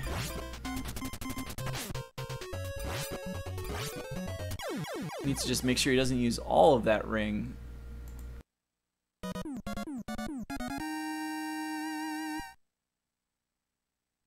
Yeah, he'll need to save some for the boss fight. Here comes the most difficult section. He gets through that no problem. Can be a very troublesome section of that of this stage. Just an out-of-town scoreboard update here. Darko has begun Flashman stage. Negazeus almost up to the Gutsman boss corridor. That would be his 6th Robot Master in Mega Man 1. They're about 16 minutes in over on SRL. doicm starts sliding through Napalm Man stage.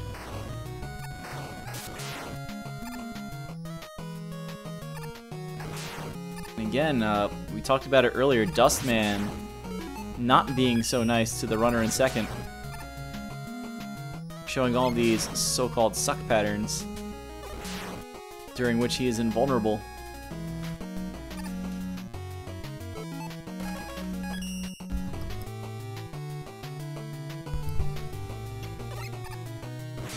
doicm now working on trying to get some sort of arrow speed off in this stage.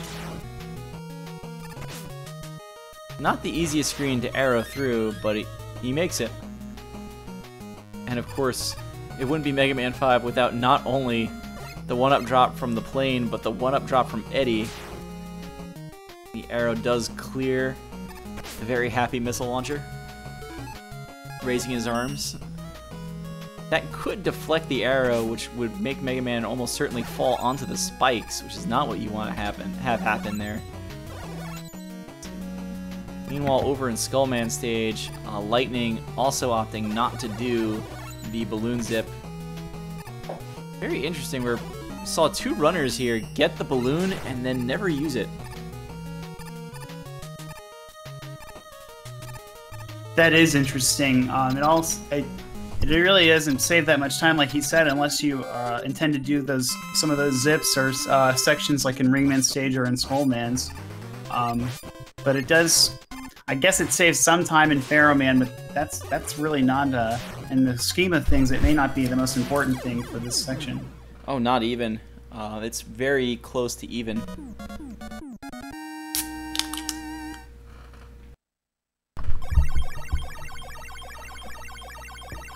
So Lightning has 4 Robots Masters remaining in Mega Man 4, while on the other side, doicm has 4 remaining in Mega Man 5. Oh, he just took out number 5. It looks like, oh, he did. That's yeah. correct. Excuse me. So he'll move on to Stone Man, and it looks like he's almost at the home stretch. But he still has a few sections. Charge Man can be pretty difficult. Oh, on Lightning section, he takes a unfortunate death. That jump can be pretty difficult if you do not time it correctly. Yeah, that jump is probably one of the scarier jumps before you get to Toadman stage. It's another one of those jumps you almost have to be sliding off the ledge to even think about making it.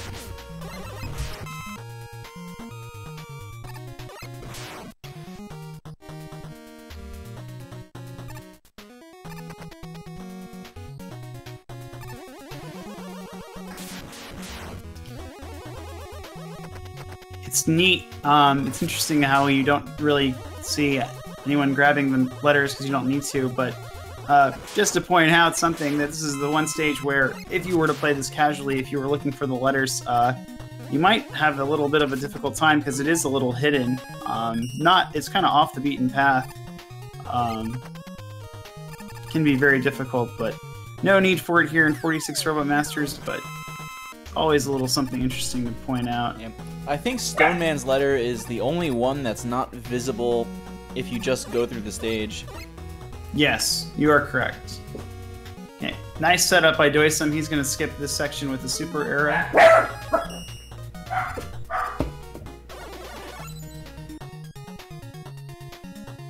And down goes Skullman for Lightning. Did have a little bit of trouble in the fight, didn't manipulate him as cleanly as doicm did, but certainly any fight you walk away from in a category like this is a good one.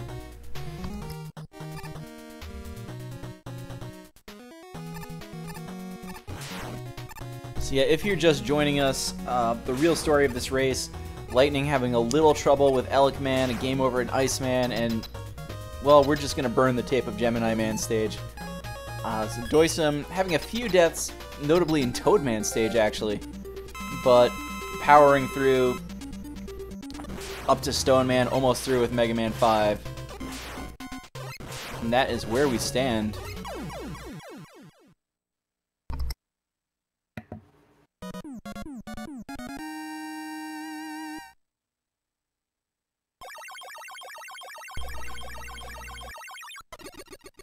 So yeah, Lightning using the sort of textbook Brightman strats for Dive Man stage.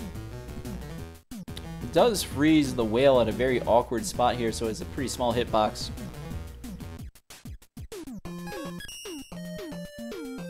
Normally you hear runners talk about wanting to get through the whales in one jump. The only good thing about freezing them low is even if it takes 3 jumps, they're 3 very small jumps.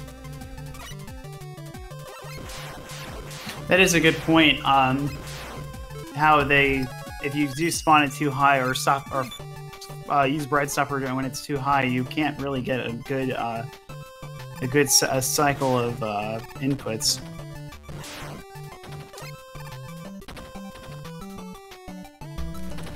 Yep.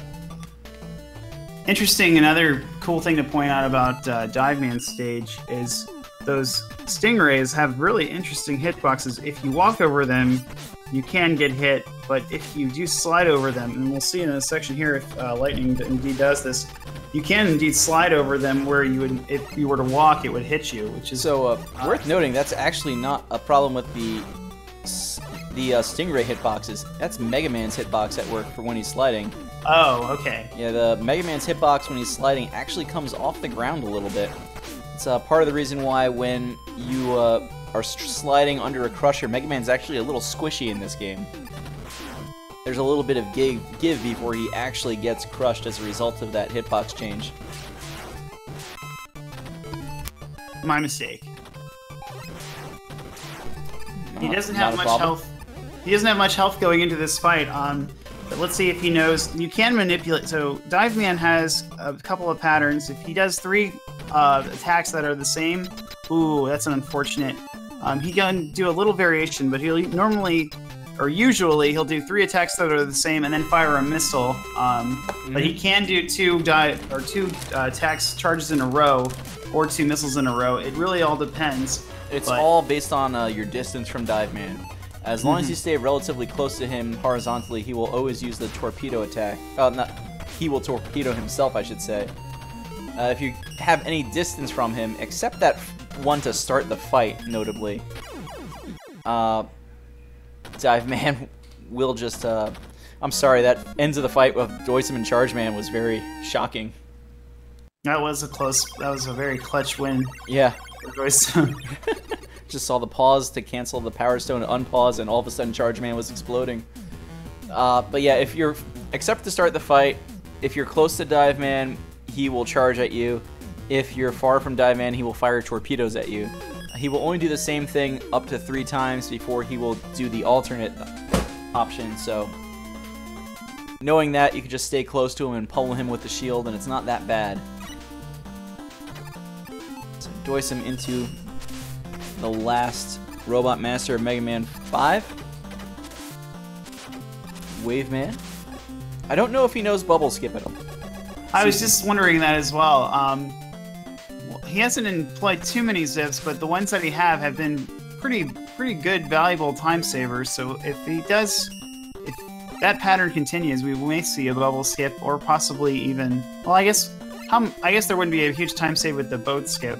But what is the main? What would you say is the main? Oh, here we go. It's like he is employing something. Nice. He's skipping a little bit here. What is the main advantage of doing the boat skip? I guess it saves from doing the animations and entering the boat. Looks like he's going to try. The big thing it does, yeah, it gets you through the boat screen transition or to it a little bit faster. It makes this section a little easier in that you don't really get hit, but you could of course just kind of skill your way into not getting hit anyway. And otherwise you get to slide on the other side. Here's our first view of the balloon in this race. Yeah. Employed by Lightning, very smart, moving over those enemies. They can be pretty tricky. Sure, how to traverse through there, or if you run out of Right Stopper. Not sure what his life situation is. We'll have to look for it when he pauses again. It's doicm beating the big Octo, the only mini boss of Mega Man 5.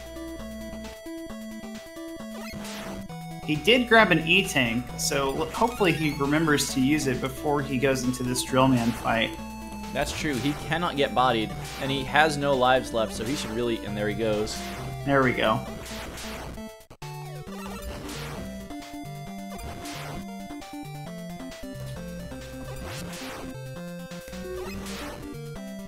I have to apologize if anybody hears me chewing here.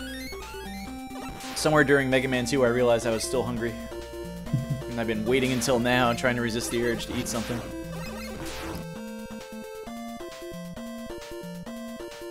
And Drillman's not behaving for Lightning very well. He's dived several times now, making this fight a little longer, unfortunately.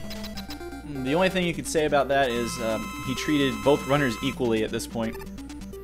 Yes, he's been fair. And then here comes doicm onto this fight. If he gets Wave Man in a good cycle, he'll be able to take them out, no problem. And he is on to Mega Man 6. He is in the home stretch. doicm now ahead by the entire game of Mega Man 5.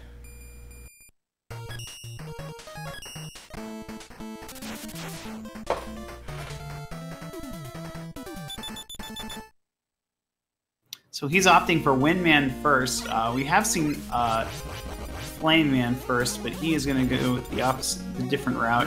The advantage here is that if you use Wind Man's weapon on Flame Man, it makes that fight pretty quick. And then you have Flame Blast for the majority of the run. Yeah, going Flame first, the big challenge you run into is actually hitting Flame Man. The fire spouts will block the Buster, but they will not block Wind Man's attack. I should really remember what the name of that thing is at some point. But the exchange really is you have Flame for Windman stage, which you don't really need, and you have Centaur Flash, Windman's weakness when you get there. But Windman first, just the superior Buster fight. And we're seeing a little bit here on doicm's screen as he goes through that section.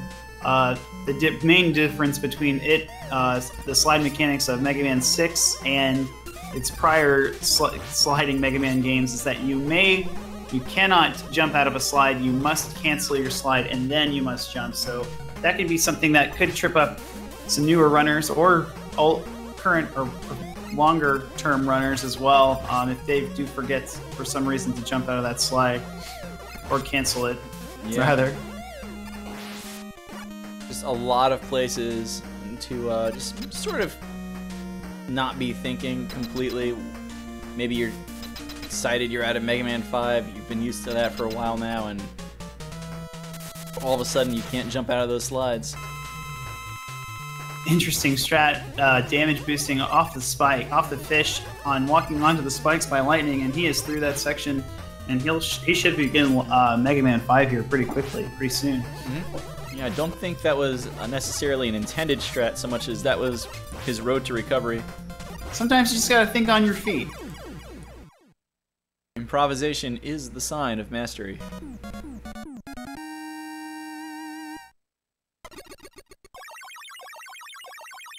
And now he looks for his Mega Man 5 ROM, and he is on his...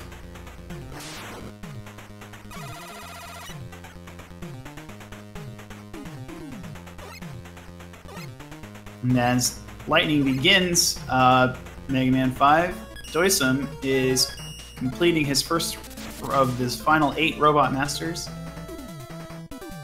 Windstorm, that's the name of it. Yes, I just saw that too.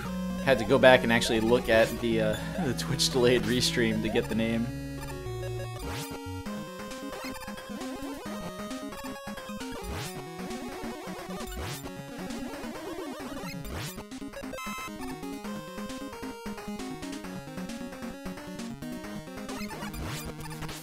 Lightning showing the reason why this stage or this section is pretty difficult. Lots of enemies on the screen, lots of opportunities to take damage, and he has already lowered his health quite significantly in this early stage. And Lightning in a lot of trouble here. He can't get hit by these enemies, I'm pretty sure. I didn't see what doicm did with the little turret, I believe is named Roland, and yeah. Oh, we didn't look. This is a little late, I know. doicm dedicated his chicken room to Lightning's roof. Lightning having a little trouble these days. He has been fixing things, he's a little tired out. And, you know, the more I think about it, that's probably contributing a little bit to what's going on here. Physical exhaustion is a real thing. Absolutely. Some of these portions of this really require concentration, especially the execution of some of those early zips and some of these more precise jumps. And if you're not concentrating, you can miss them pretty easily.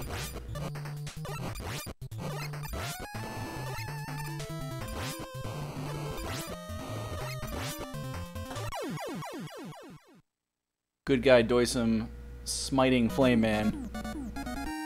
Blown away. I always wonder how they decide. I mean, some of them are like pretty logical and make sense, but sometimes, you know, the Robot Master it's not sure how the weakness relates to that for that particular Robot Master. Like, for instance, like electric on ice. Not sure how that. I think that's actually, on some level, that's a RPG trope over when you play JRPGs, that electric has a tendency to work against ice in general. Oh, really? I see. That's something I didn't know. I haven't played too many of JRPGs. I can't speak too authoritatively to it, but you'll see it in games where like there's those three elements. When you get fire, lightning, and ice, generally lightning will be the one that works on the water ice type things. And down goes Starman. Decent fight by Lightning, and he's gonna move right on to Gravity Man. What is his personal best? That's really, at this point, it's probably what he's competing against. Unless doicm makes some huge mistakes, he'll have this race won soon. Lightning's PB on the board, I think, was 2.5 hours. And I forget what his first race time was. So there is a possibility of a PB, which is a victory in itself. So let's hope that he can beat his personal best and finish this race out strong.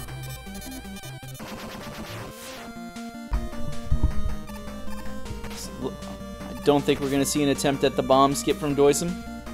A silly one-frame trick that is useful for getting world records and terrible for everything else. Oh, that is not how bomb skip works. Looks like he just miscounted the amount of time of those that damage last, and it's costly mistake because he'll have to do that section over again. But still, a sizable lead, not too much of an issue overall, but probably just a little annoyed at himself for missing that section. Yep. Especially right by the boss. At this point, the big thing he's losing out on is just time. Time is a seeding tiebreaker, or a seeding method even, for round 2 once we move into the bracket after pool play. I'd have to go back and look to see what doicm's odds of making it there are, but certainly you want to get that good time no matter what. That is true. Should there be a tie between runners for second or potentially first place, then you will have to go to the time. So you want to do, even if you are not the winner of your race, you still want to get the best time possible, so that if they're in the event of a tie, you can potentially advance. Mm-hmm. So, just the update from the out-of-town scoreboard: Darko Magic top first, going into Shadow Man stage now. Negazeus almost the end of his 7th Robot Master in Mega Man 2. Now, just to go back to kind of what you were saying, just taking a look at the bracket for doicm for what lies ahead. This will make Lightning 0-2, given the rest of this bracket, sadly, almost definitely out. doicm now 1-1, I believe, with, I think he still has to play Prissy. Okay. As I think his first match was against Dark Terex. It's one of them either way, but he has a very large mountain to climb there against either one of those two. Just both really established Mega Man runners.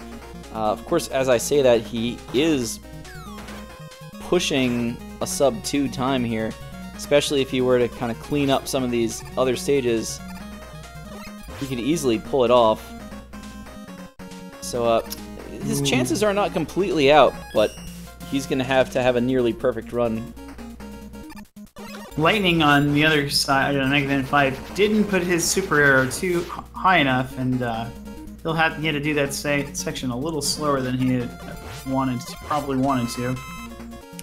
Lightning really thinking about this energy drop, does manage to grab it.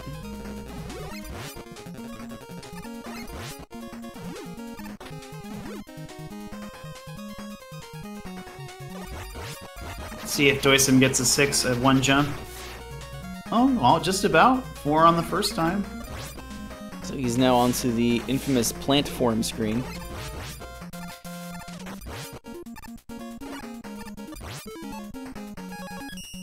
And he wants no part of the 4-frame jumps on these. You're not supposed to be able to land on them while they're closed, but naturally you can.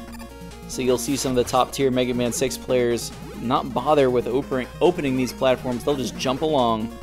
If you're holding to either left or right as you land on them, you have 2 frames to jump. Otherwise, you have 4.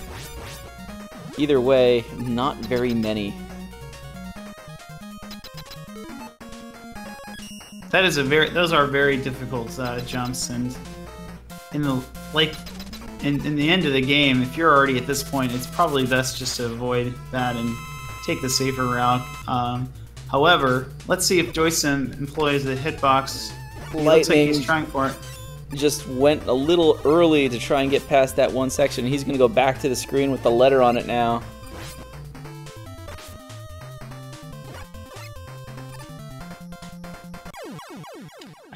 I believe doicm tried for the plant try to get inside of his hitbox, which makes Plant Man kind of act a little crazy and run around the screen without attacking, but doesn't get it, but he still manages to take him out, and he is moving on to Tomahawk Man.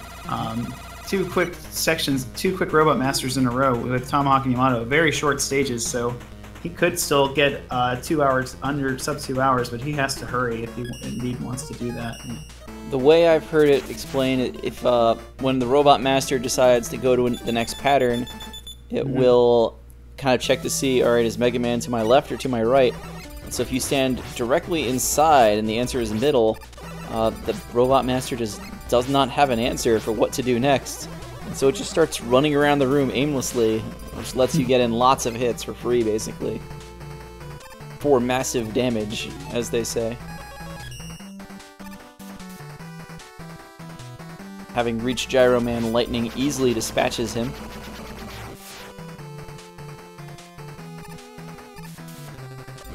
doicm going here through Tomahawk Man stage. I've always said the subtitle for Mega Man 6 should be Kill It With Fire. Flame Man's weapon just too good.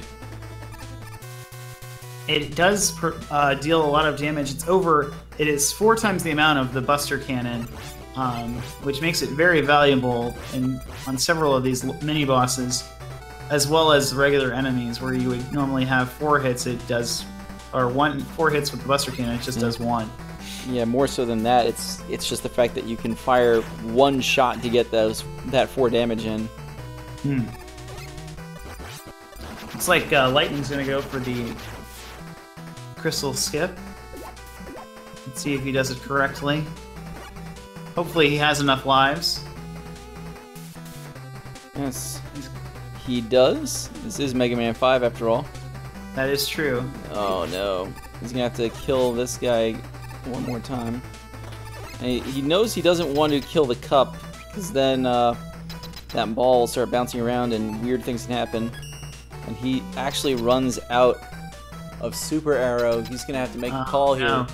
Is he gonna go for the game over to try this again, or is he going to advance through the stage or farm weapon energy? Realistically, farming the weapon energy can take an awful long time. He's probably best served to just advance through the stage at this point. As Tomahawk Man, probably the hardest Robot Master of Mega Man 6, goes down without too much of a fight. He gets the large weapon drop and immediately jumps. Oh no. That is very devastating. Let's see if he tries to farm another one. I think he's gonna, that's his tactic here. He's probably gonna try to get a weapon energy. It may be a while, but at this point, he might just say, you know, I don't even care. I want to go to get this swag. Show the fans what this skip is all about.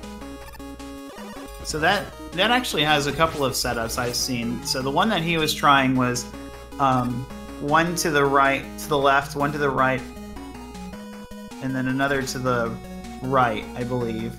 Yep. There is another way though, where you shoot 2 to the left, and then you shoot 1 to the right, and I find it a little easier. You can do either of them. Oh, looks like he forgot. He forgot to lower his life total. He had the setup. That was the perfect setup, but he had far too much health and he did not die.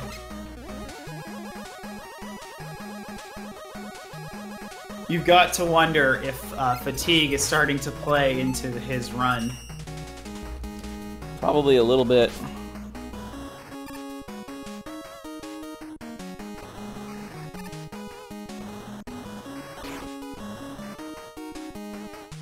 There's the weapon energy. Now he just has to die to this, or take damage from here just enough so that he can make that skip again.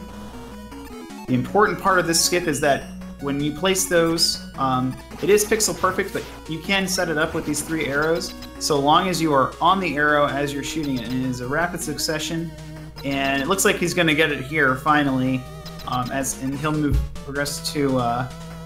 He dedicates the chicken room to doicm. Wow, we've got some Squirtle, we've got Clefairy operating the factory. I don't know what's in the bottom right, but that girl is missing a face right now. Looks like it's been punched in to itself. That seems kind of painful. She might want to reach in there and pull it back out. She may want to get that looked at. Meanwhile, Yamato Man died with a spear in his hand. He was unable to throw them all at Mega Man.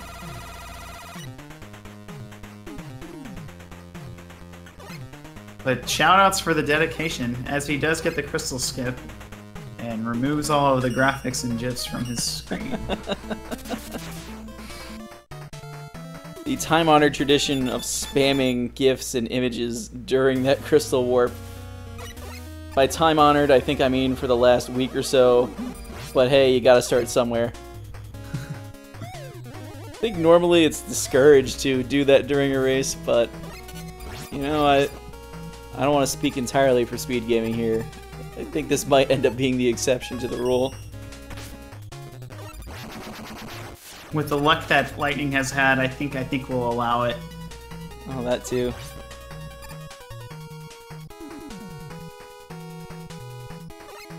Just had I think the biggest section when we look back to where this run kind of got away, the race kind of got away from him. I'd say it was as early as Mega Man 1 that game over, and those deaths really cost him. Yeah.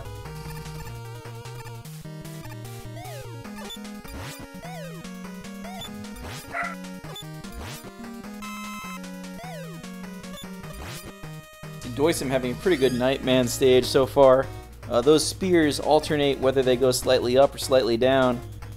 Has no problems getting through the pot room. Lightning, meanwhile, through the first screen of Napalm Man stage, about to show off the fact that the Star Crash, the Starman shield weapon, actually takes out these sort of drilling excavator things in one hit, which is really good because they will kill Mega Man in one shot as well.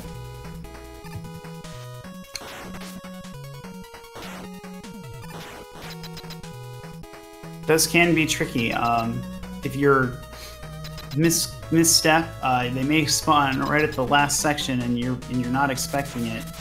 He looks like he's going to use Star Crash for the rest of this. I don't know if he has enough Super Arrow to advance the stage, or if he knew to use it there. You can use it for a little time save. Either way, actually, the strat of sliding through that screen with Star Crash active is probably not a bad one. Seemed to work pretty well. Lightning, though, is not... Okay, now he's switching to the gravity hold. doicm is on his last Robot Master in Centaur Man. And then he will be the winner. We're looking... I predict probably finish a little over 2 hours, but very impressive run. Yeah. Very few deaths. Kind of performed the tricks that he knew, and he's had a really strong showing. I think we're going to be very close to 2 hours even. Centaur Man, Centaur Man, Centaur Man, Centaur Man, Centaur Man, Centaur Man, Centaur Man, Centaur Man, Centaur Man. Shelny, credit for the Centaur Man song. Lightning, ooh. A little risky in that Napalm Man's fight. This is Mega Man 5, so he probably has a few more extra lives.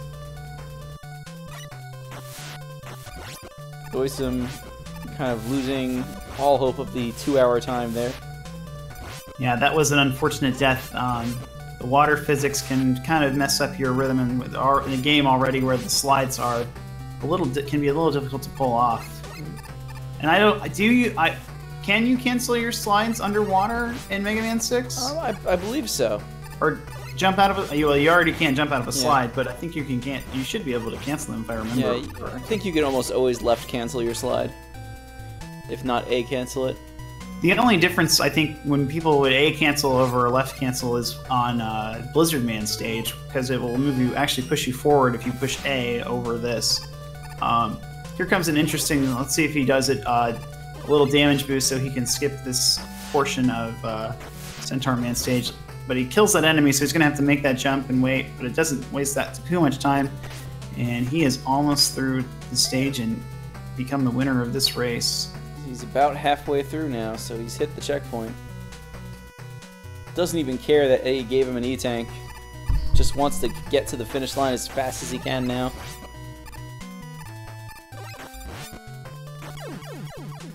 Ooh. So now he might be, yeah, he's on his last life now, so he's got to be a little careful. He's starting to use a lot of Night Crush here to get through this section. I've seen a few variations where people will use it earlier, or some will use it for the second portion of the stage. But Night Crusher definitely makes this. It makes this stage so much easier, no matter when you use it. If that was a weapon drop from Eddie, I think he would have been well served to go back and grab it. He needs to be careful here because he might end up using some Buster strats on Centaur. Not that Centaur is that hard with Buster, or really at all. But, you know, it's time. I think he has exact ammo at this point, so he cannot really miss. Let's hope Centaur behaves for him as well. He can be a little trolly and present a lot of different patterns, so hopefully he cooperates for him and sends him home with the win. Lightning using Crystal in Stone Man stage. That is an interesting choice. Taking all sorts of damage. Does not have an E-Tank, so he's got to be careful here with gravity. We're not sure what he did wrong, but he got flashed by Centaur, so as they say, he did something wrong. And there goes Centaur Man. And doicm's final time is, official time is 2:01:35, just nearly 2 hours, or sub 2. A very impressive run from doicm. Very few mistakes, and a very solid executed run. Yeah, doicm putting together that strong run. Coming back from the other night, just ended up having to handle a few other things. Wins this race, stays alive in the pool basically. And Lightning, thinking about this here. See him looking at that E-Tank, thinking about it.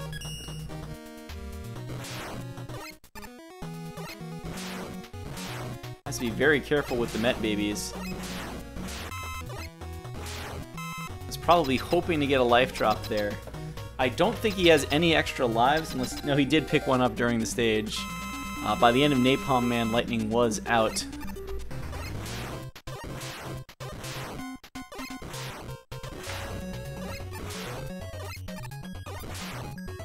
So again, congratulations to doicm.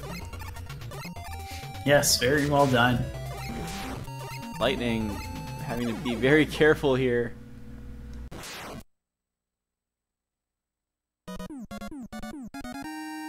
Does manage to land the last napalm bomb on Stone Man.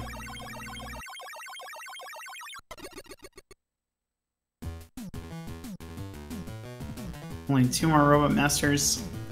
What do you think his final time may be? What are your projections? I'm leaning 240 right now. He could certainly do better. But I have a feeling that's where we're going to end up. I'd say that's fair.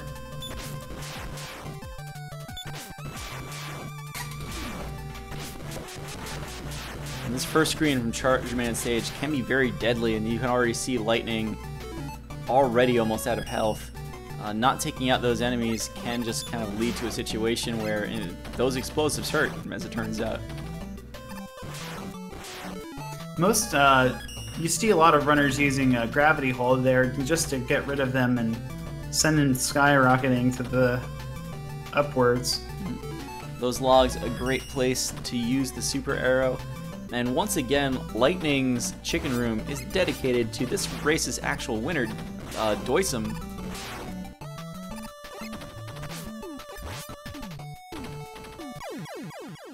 And Squeaks, no! He has reached the checkpoint at least. Well, just the out-of-town scoreboard. Darko into Ringman stage, actually doing Pharaoh first, Ring second in Mega Man 4. Negazeus taking out Hardman. He has 2 Robot Masters left in Mega Man 3.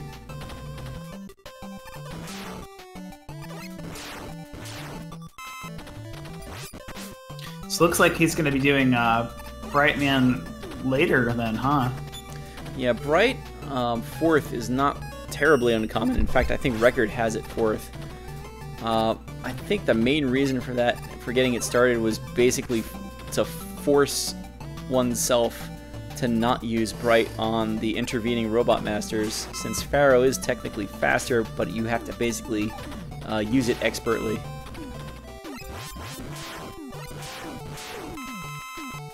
So I'm thinking about this now.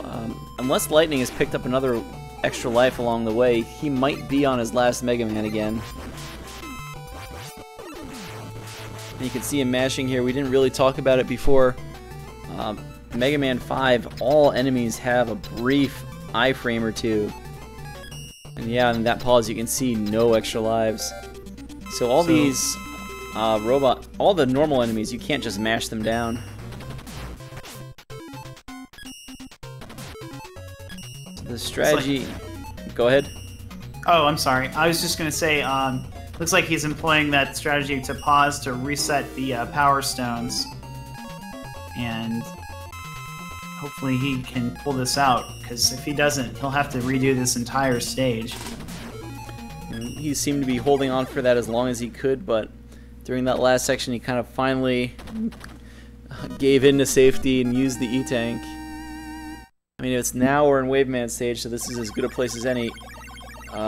Admittedly, a death in Waveman stage would be probably slightly more costly. Waveman, I think, is the longest stage in this run. This stage in Waveman and Elecman very close in length.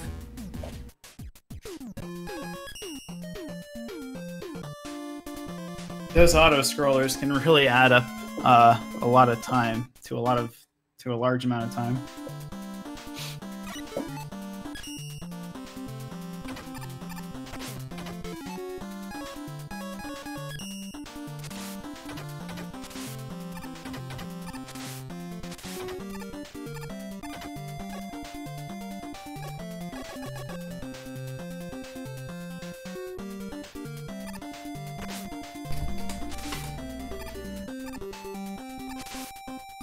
Don't know if Lightning's gonna have a bubble skip in store for us. Looks like he's just gonna ride the bubbles. How exactly does that bubble skip work? I understand you use the super arrows, but I'm not sure of the true skip. We saw a little bit of it with doicm, but not as much. You said it wasn't a complete skip. The basic premise is that you can be standing on any of those bubbles when they reach the top of the screen to transition up a screen. So you start using the small bubbles because they rise faster, and you can stand on them for a very short period of time before they do burst. So you use that time period to execute the screen transition, and then once you're on the next screen, use super arrows to stay on the next screen long enough for the next bubbles to appear. Basically have to do that twice, and then on the third screen you do some fancy super arrows to survive that spike ceiling.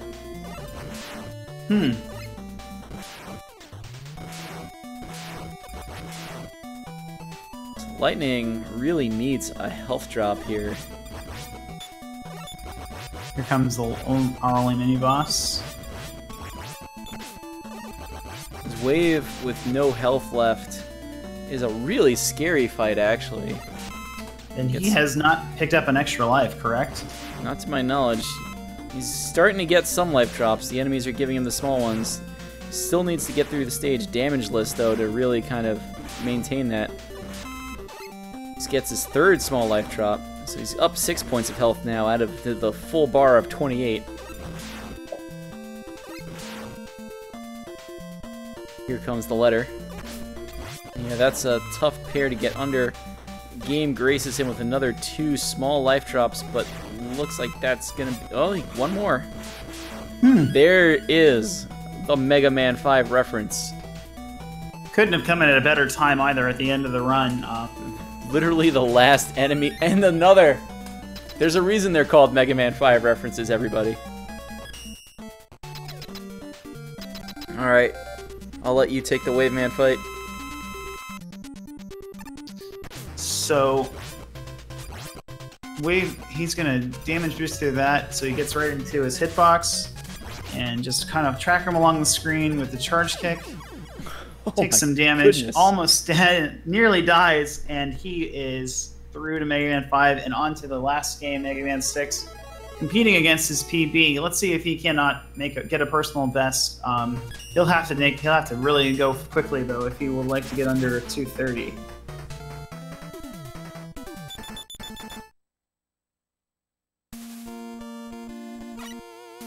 The glorious Windman theme bringing us home to Mega Man 6.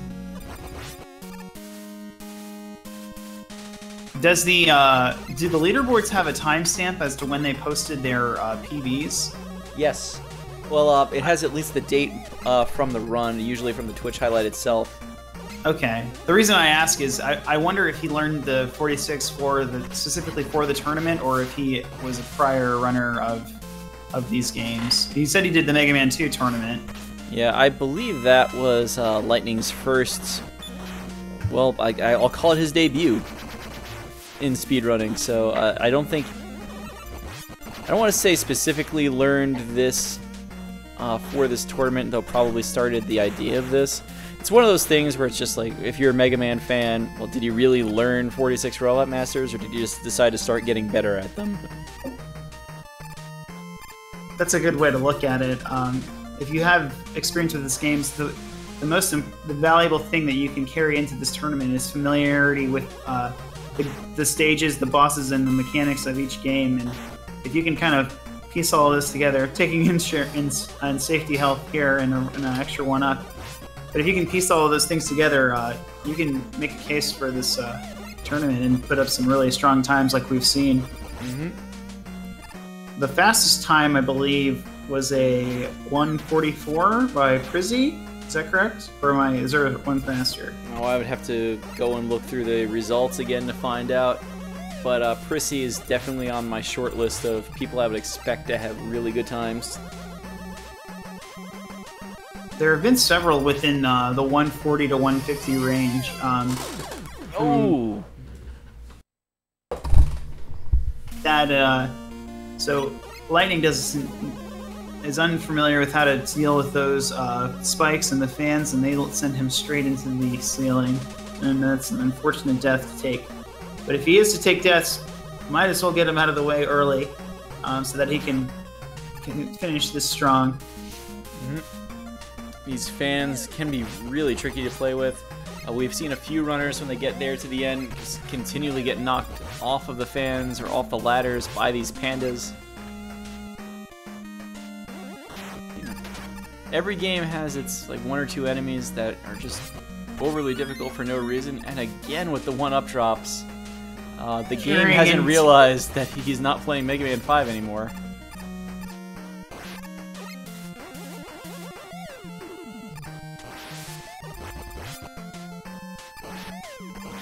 And that is the strat there for the last screen. Slide off and hold right. Mm-hmm. And takes us into Windman stage.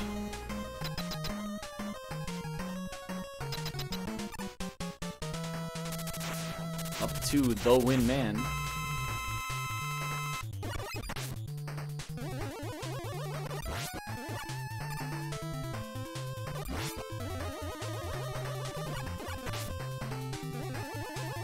Lightning needs to keep an eye on his health here.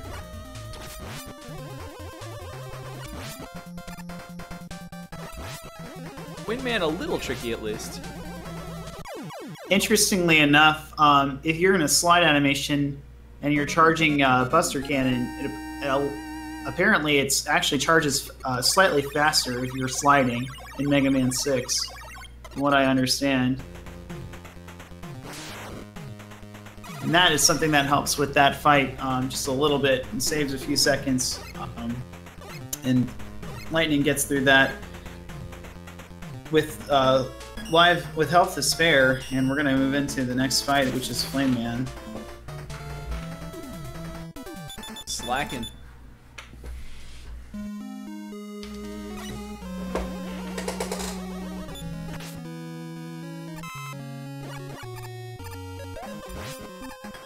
These oil pits in Flame Man stage, really slow to move through, can instantly become the fire once that happens. And that will stay there after he dies, so in this stage, if you are unfortunate enough for that to land, the flame to land into the oil pit, that will stay there after you die, so he'll have to maneuver across that again, being careful not to fall into that section, which would be an instant death.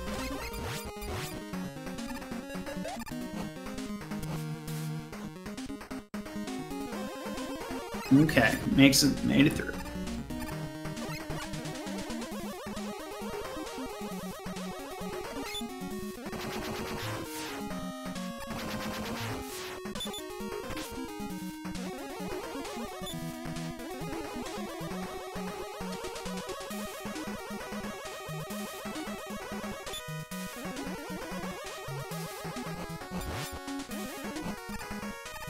Lightning just kind of taking this the casual route, making sure he gets through Flame Man stage, doesn't want to deal with more potential fire drops.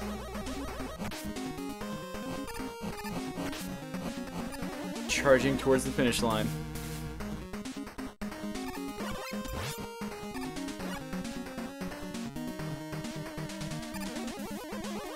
It's an interesting situation when if you know you're lost. It's like, how do you decide to finish? Do you want to kind of just play it safe and just finish it out, or do you want to go for the breakneck speed? Obviously, you want to try. If you're in a competitive bracket, you want to go for it, but you know, it's just, if you have had some unfortunate deaths, you get a little hesitant, I think, at the end of the run.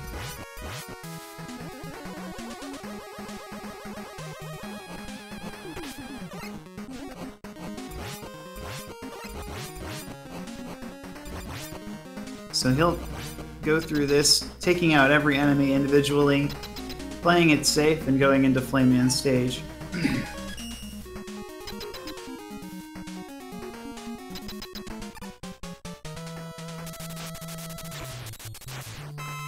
So again, Flame Man with the Windstorm, pretty easy to hit him through those fire pillars. You just gotta hope he stays on the ground long enough for you to actually get him.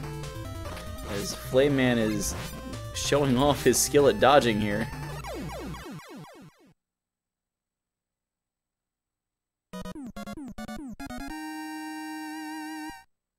Pretty decent fight. I don't think he missed too many of those Windstorm shots.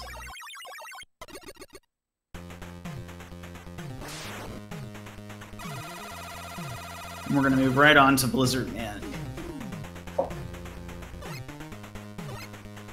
The ice physics and slide canceling actually are a little interesting, since if you use the jump cancel, if you push the A button while on a slide, you just cancel the slide rather than jumping in Mega Man 6.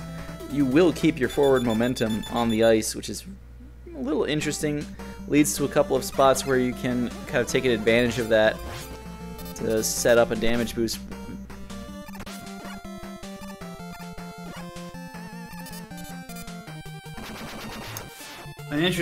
One of the interesting sections is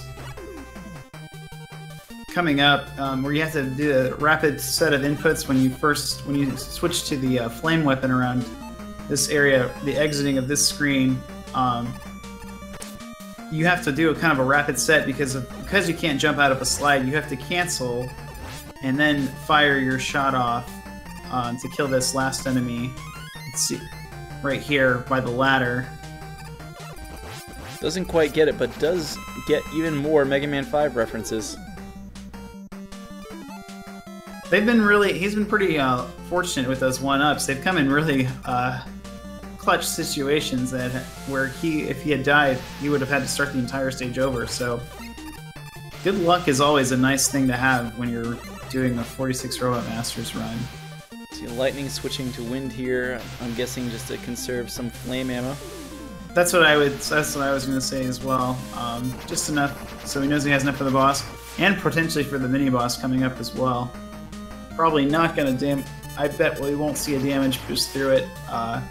Going to keep as much health as he can. Oh, maybe not. Octopi in space. I have not seen that on a mini boss before. I think that's the second octopus we've sent off into orbit.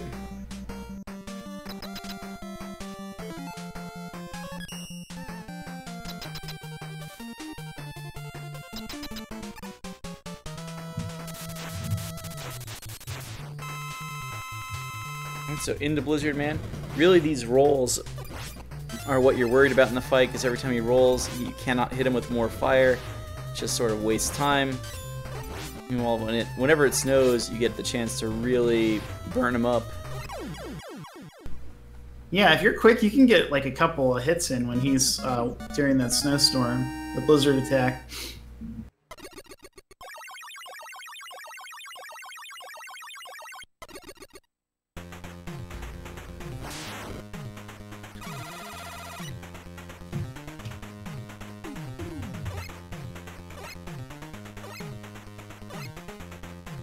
So we'll move on to Plant Man, making progress. Let's hope he doesn't. Let's hope he beats all of these in succession, so he'll get a good time. I think that a 240 is still possible if he is going quickly. It's always nice when you can get the sub 3.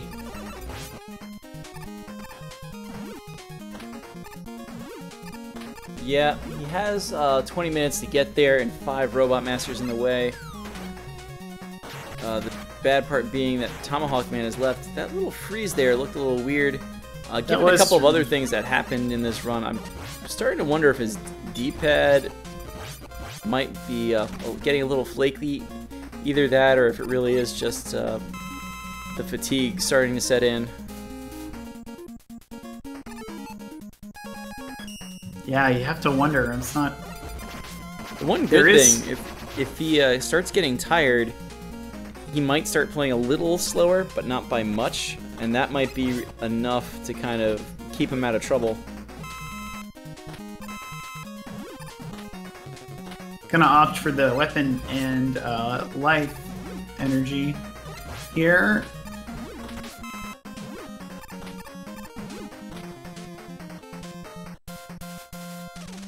That is peculiar movement. I wonder why he doubled back there. I wasn't sure if he was trying to get the weapon energy or not. I think he saw the life drop and just didn't see the enemy in the way. Ah.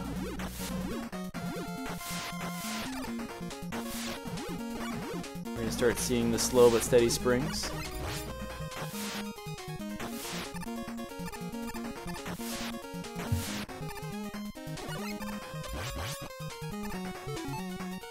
And yeah, Lightning also wants no part of the plant forms. On the SRL stream, Darko into Mega Man 5 now. Negazeus in Dustman stage as a 4th Robot Master.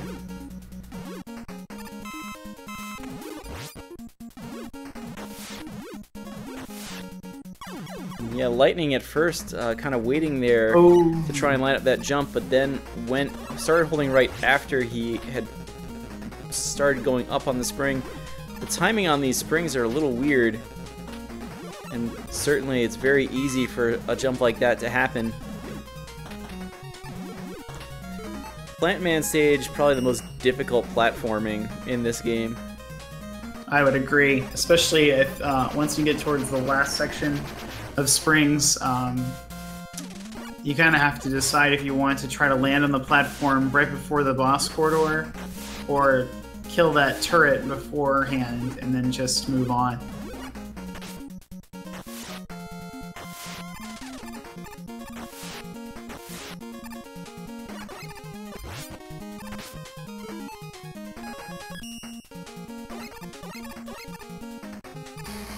So pretty routine here, gonna just open up the platforms, not gonna attempt those jumps.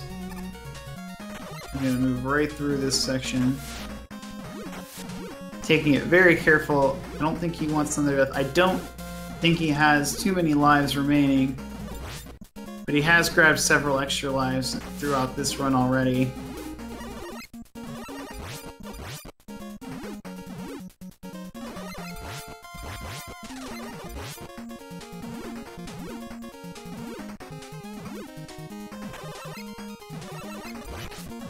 This is about right here, these last spring. Just gotta watch this fish. Oh, that was too close for me. But he's there, and he'll fight Plant Man, and let's see if he tries to use the technique of landing in his hitbox.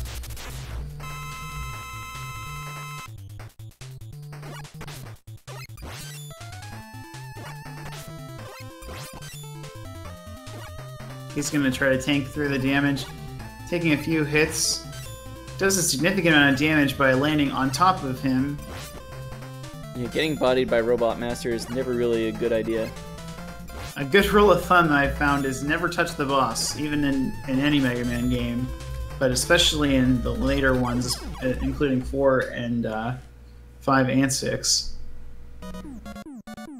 He manages to make it through with a few health bars to spare and weapon energy, and we're going to move right along to Tomahawk Man. Should be a pretty quick stage, along with Yamato. They are the shortest stages, I think, in the entire run. Guts Man is really short, so... That's true. You're right. One thing with Tomahawk Man, Tomahawk as a boss fight is probably the hardest one in this game. His movements are pretty erratic. He seems to have kind of the most attacks to make the player deal with. And you get only, what, 8 shots with the Plant Man weapon? Oh, you have 7 shots. It's like an exact amount of damage to deal. Right. So you can't miss.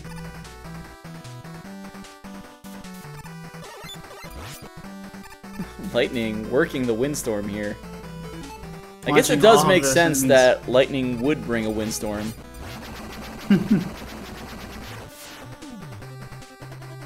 He's just been trying to set that joke up for me the whole game, hasn't he?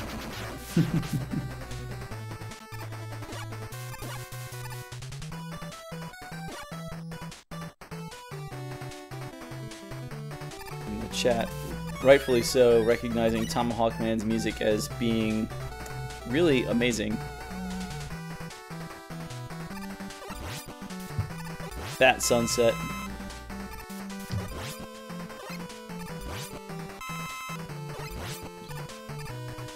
One thing about grabbing those small life drops, you will respawn that little skull guy.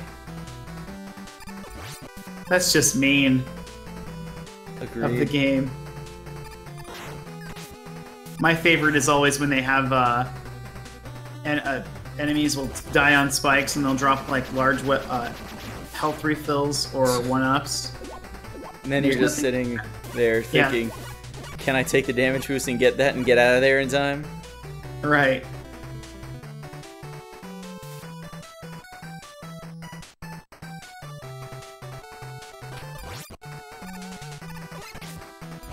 Almost through this stage on Tomahawk Man, taking some damage.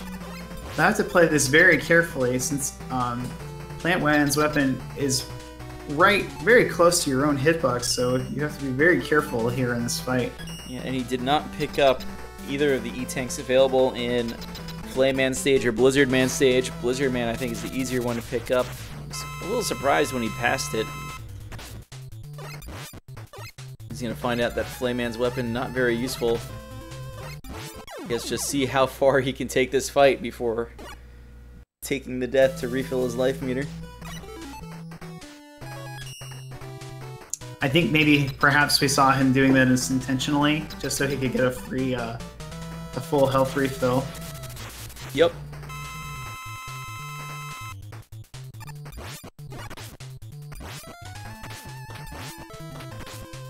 And you can already see Tomahawk Man dealing all sorts of damage here. But it's not enough. Lightning takes him down. Gives him the axe, as it would be. Nice one. So only 3 Robot Masters left. Yamato stage is very fast. It shouldn't take him very long. There's still a chance at a sub 3-hour time here for Lightning, and I'm really rooting for him. I hope he does. He gets it.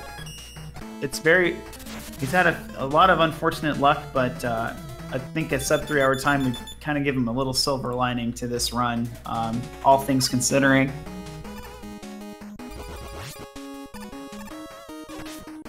This can be a very tricky section with these enemies.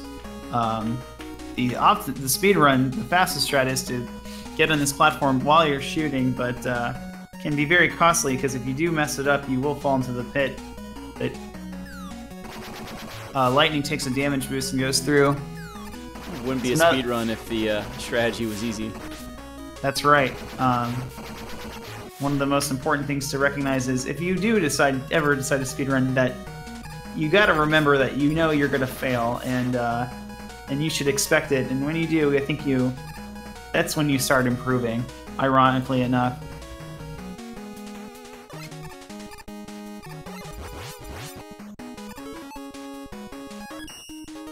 One other nice thing about the strat here in Mega Man 6 is I think the only time we really see Jet in the 46 robot part of the speedrun of Mega Man 6.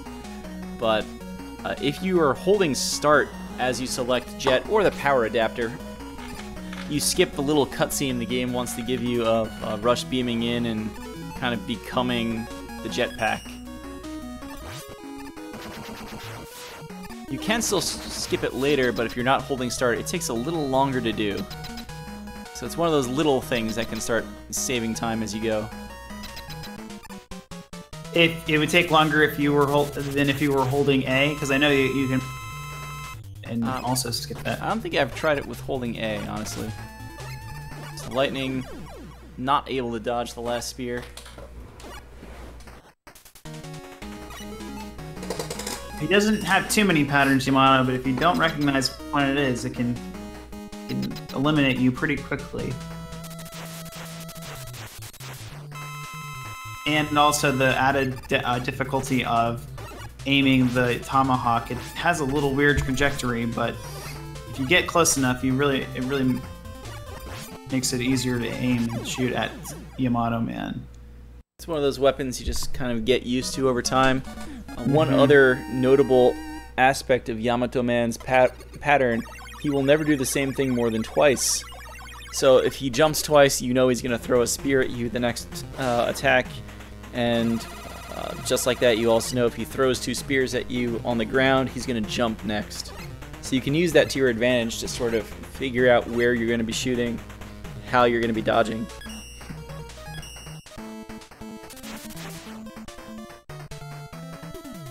Our final 2 Robot Masters are Nightman and Centaur Man.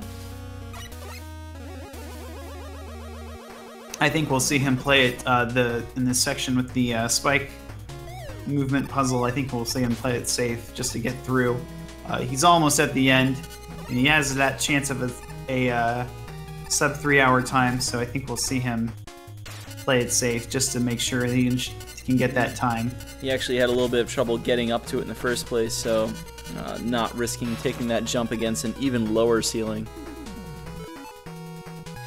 Now, to get past that, there is a way. If you press start while you're sliding, correct me if I'm wrong, yes, you can if you're sliding when you press start, it will reset the whole thing.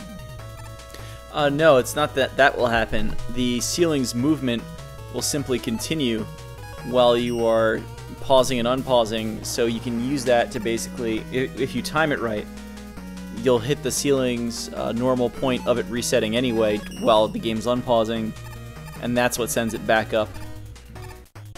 Oh, so it never stops moving while you're paused. It's not that it doesn't stop moving while you're paused, it's during the pause animation, Mega Man stops moving and can't really be killed. I see. And it continues moving. Okay. That's an interesting skip. I have yet to... I tried it, but it didn't work. I think I just did it too early, if anything. A couple more screens here. We'll see him get to there. He doesn't have a lot of health, so... There is an E-Tank on the screen. You do have to waste the time of switching the jet to get to it, but certainly the E-Tank might be worth it. He's not going to use it right away, though. He's thinking about it. He's heading into the bouncy council. Oh. Yeah.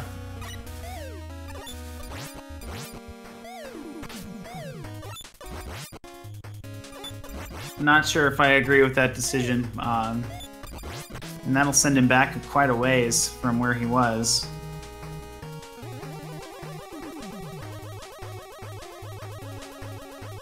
But respect for trying.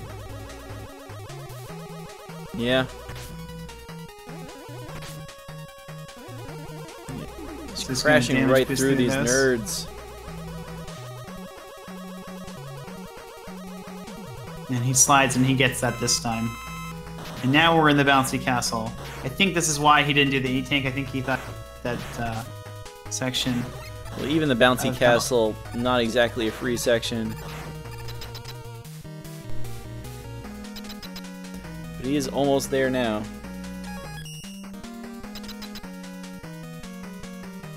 And Yamato Man's weapon will, is it Yamato or Yamato? What is the correct pronunciation? It might be Yamato.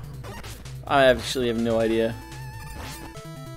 Regardless, it pierces through his shield, Nightman's shield, and it makes this fight much easier, so long as you get it between his iframes. And now we are on to our final Robot Master, which is Centaur Man.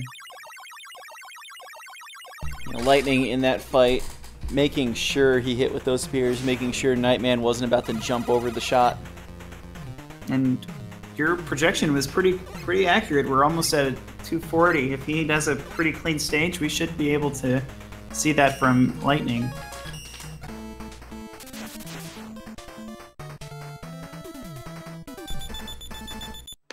Last one, everybody. You can start singing if you want.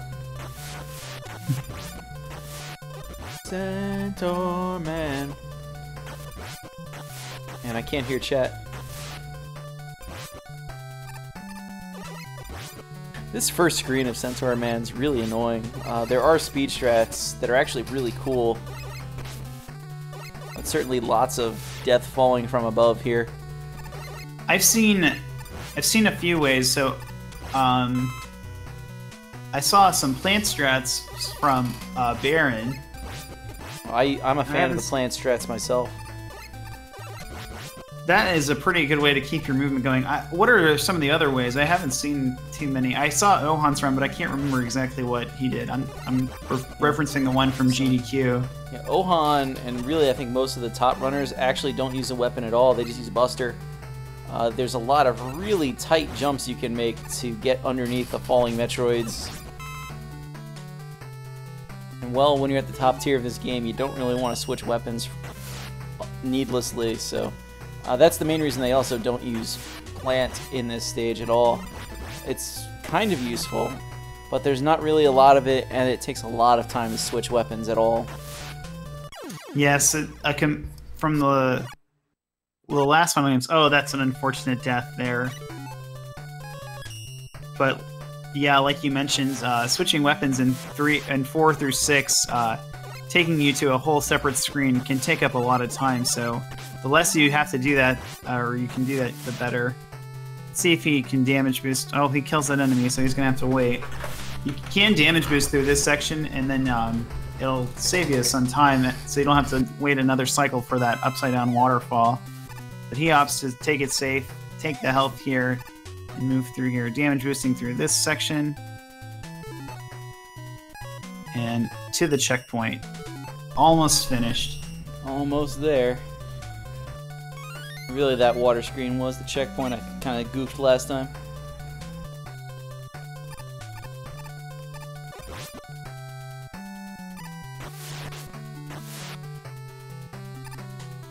So not using the Night Crusher.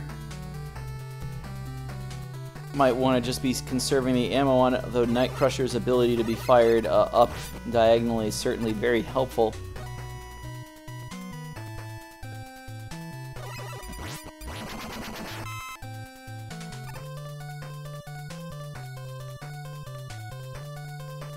And perhaps he's listening to us and saying, I don't want to switch my weapons, it'll waste time. Centaur Man, the one stage that outright shows you that second boss gate, just to let you know something is amiss. We haven't seen too many. I think it's on Tomahawk Man where they have that alternative mini boss that you can fight, which is the samurai riding the frog. It's a rare treat to see, but not really conducive to the 46 Robot Masters race. And he's going to take him out, and he is done. His official time is going to be 2:40:20. Exactly on the dot. Well done, Mr. Cab. Good prediction. And Lightning comments, LOL, Alec and Gemini. We're just going to forget that those two stages ever happened. There does come a point in a run where you eventually just have to say, you know, in the review, yeah, that happened. Just so much kind of went wrong there. You know, you got to practice it and you just move on. With all things aside considered, I think it was a good salvaged run from a couple of unfortunate deaths. And yes, that will put him towards the doicm will have 1 win. He'll have 1 loss and 1 win. And a very competitive bracket between Prizzy and Dark Teryx. And Lightning will unfortunately gain a loss. This will be his second, I believe. Yeah, he will be 0-2 now. So that will kind of leave things up to Prizzy and Dark Teryx to see what happens. We're going to kind of quickly go over, I think, the Speedruns Live, since they do have the other match ongoing right now. So one of these windows is the right one. So yeah, I don't know if you had any other comments to give at us, McCravenator, but just to go to show you guys how important it is to stay alive, and you know, this is indeed a marathon, and that was demonstrated here. But good runs from both, good races from both runners. They definitely will take from the mistakes. They'll take it as learning experience, and we'll move on and moving forward. Just check one more thing.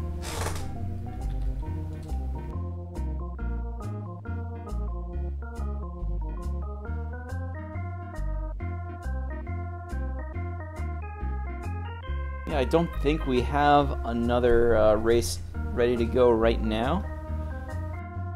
You know, we're just gonna hop over to Speedruns Live. I don't know if Fiesel's around listening to us secretly in the background and wants to stop us, but otherwise, that is the plan. Thanks for watching, everybody. This is Mr. Cab with the McCravenator. Have a good night, everybody. So long.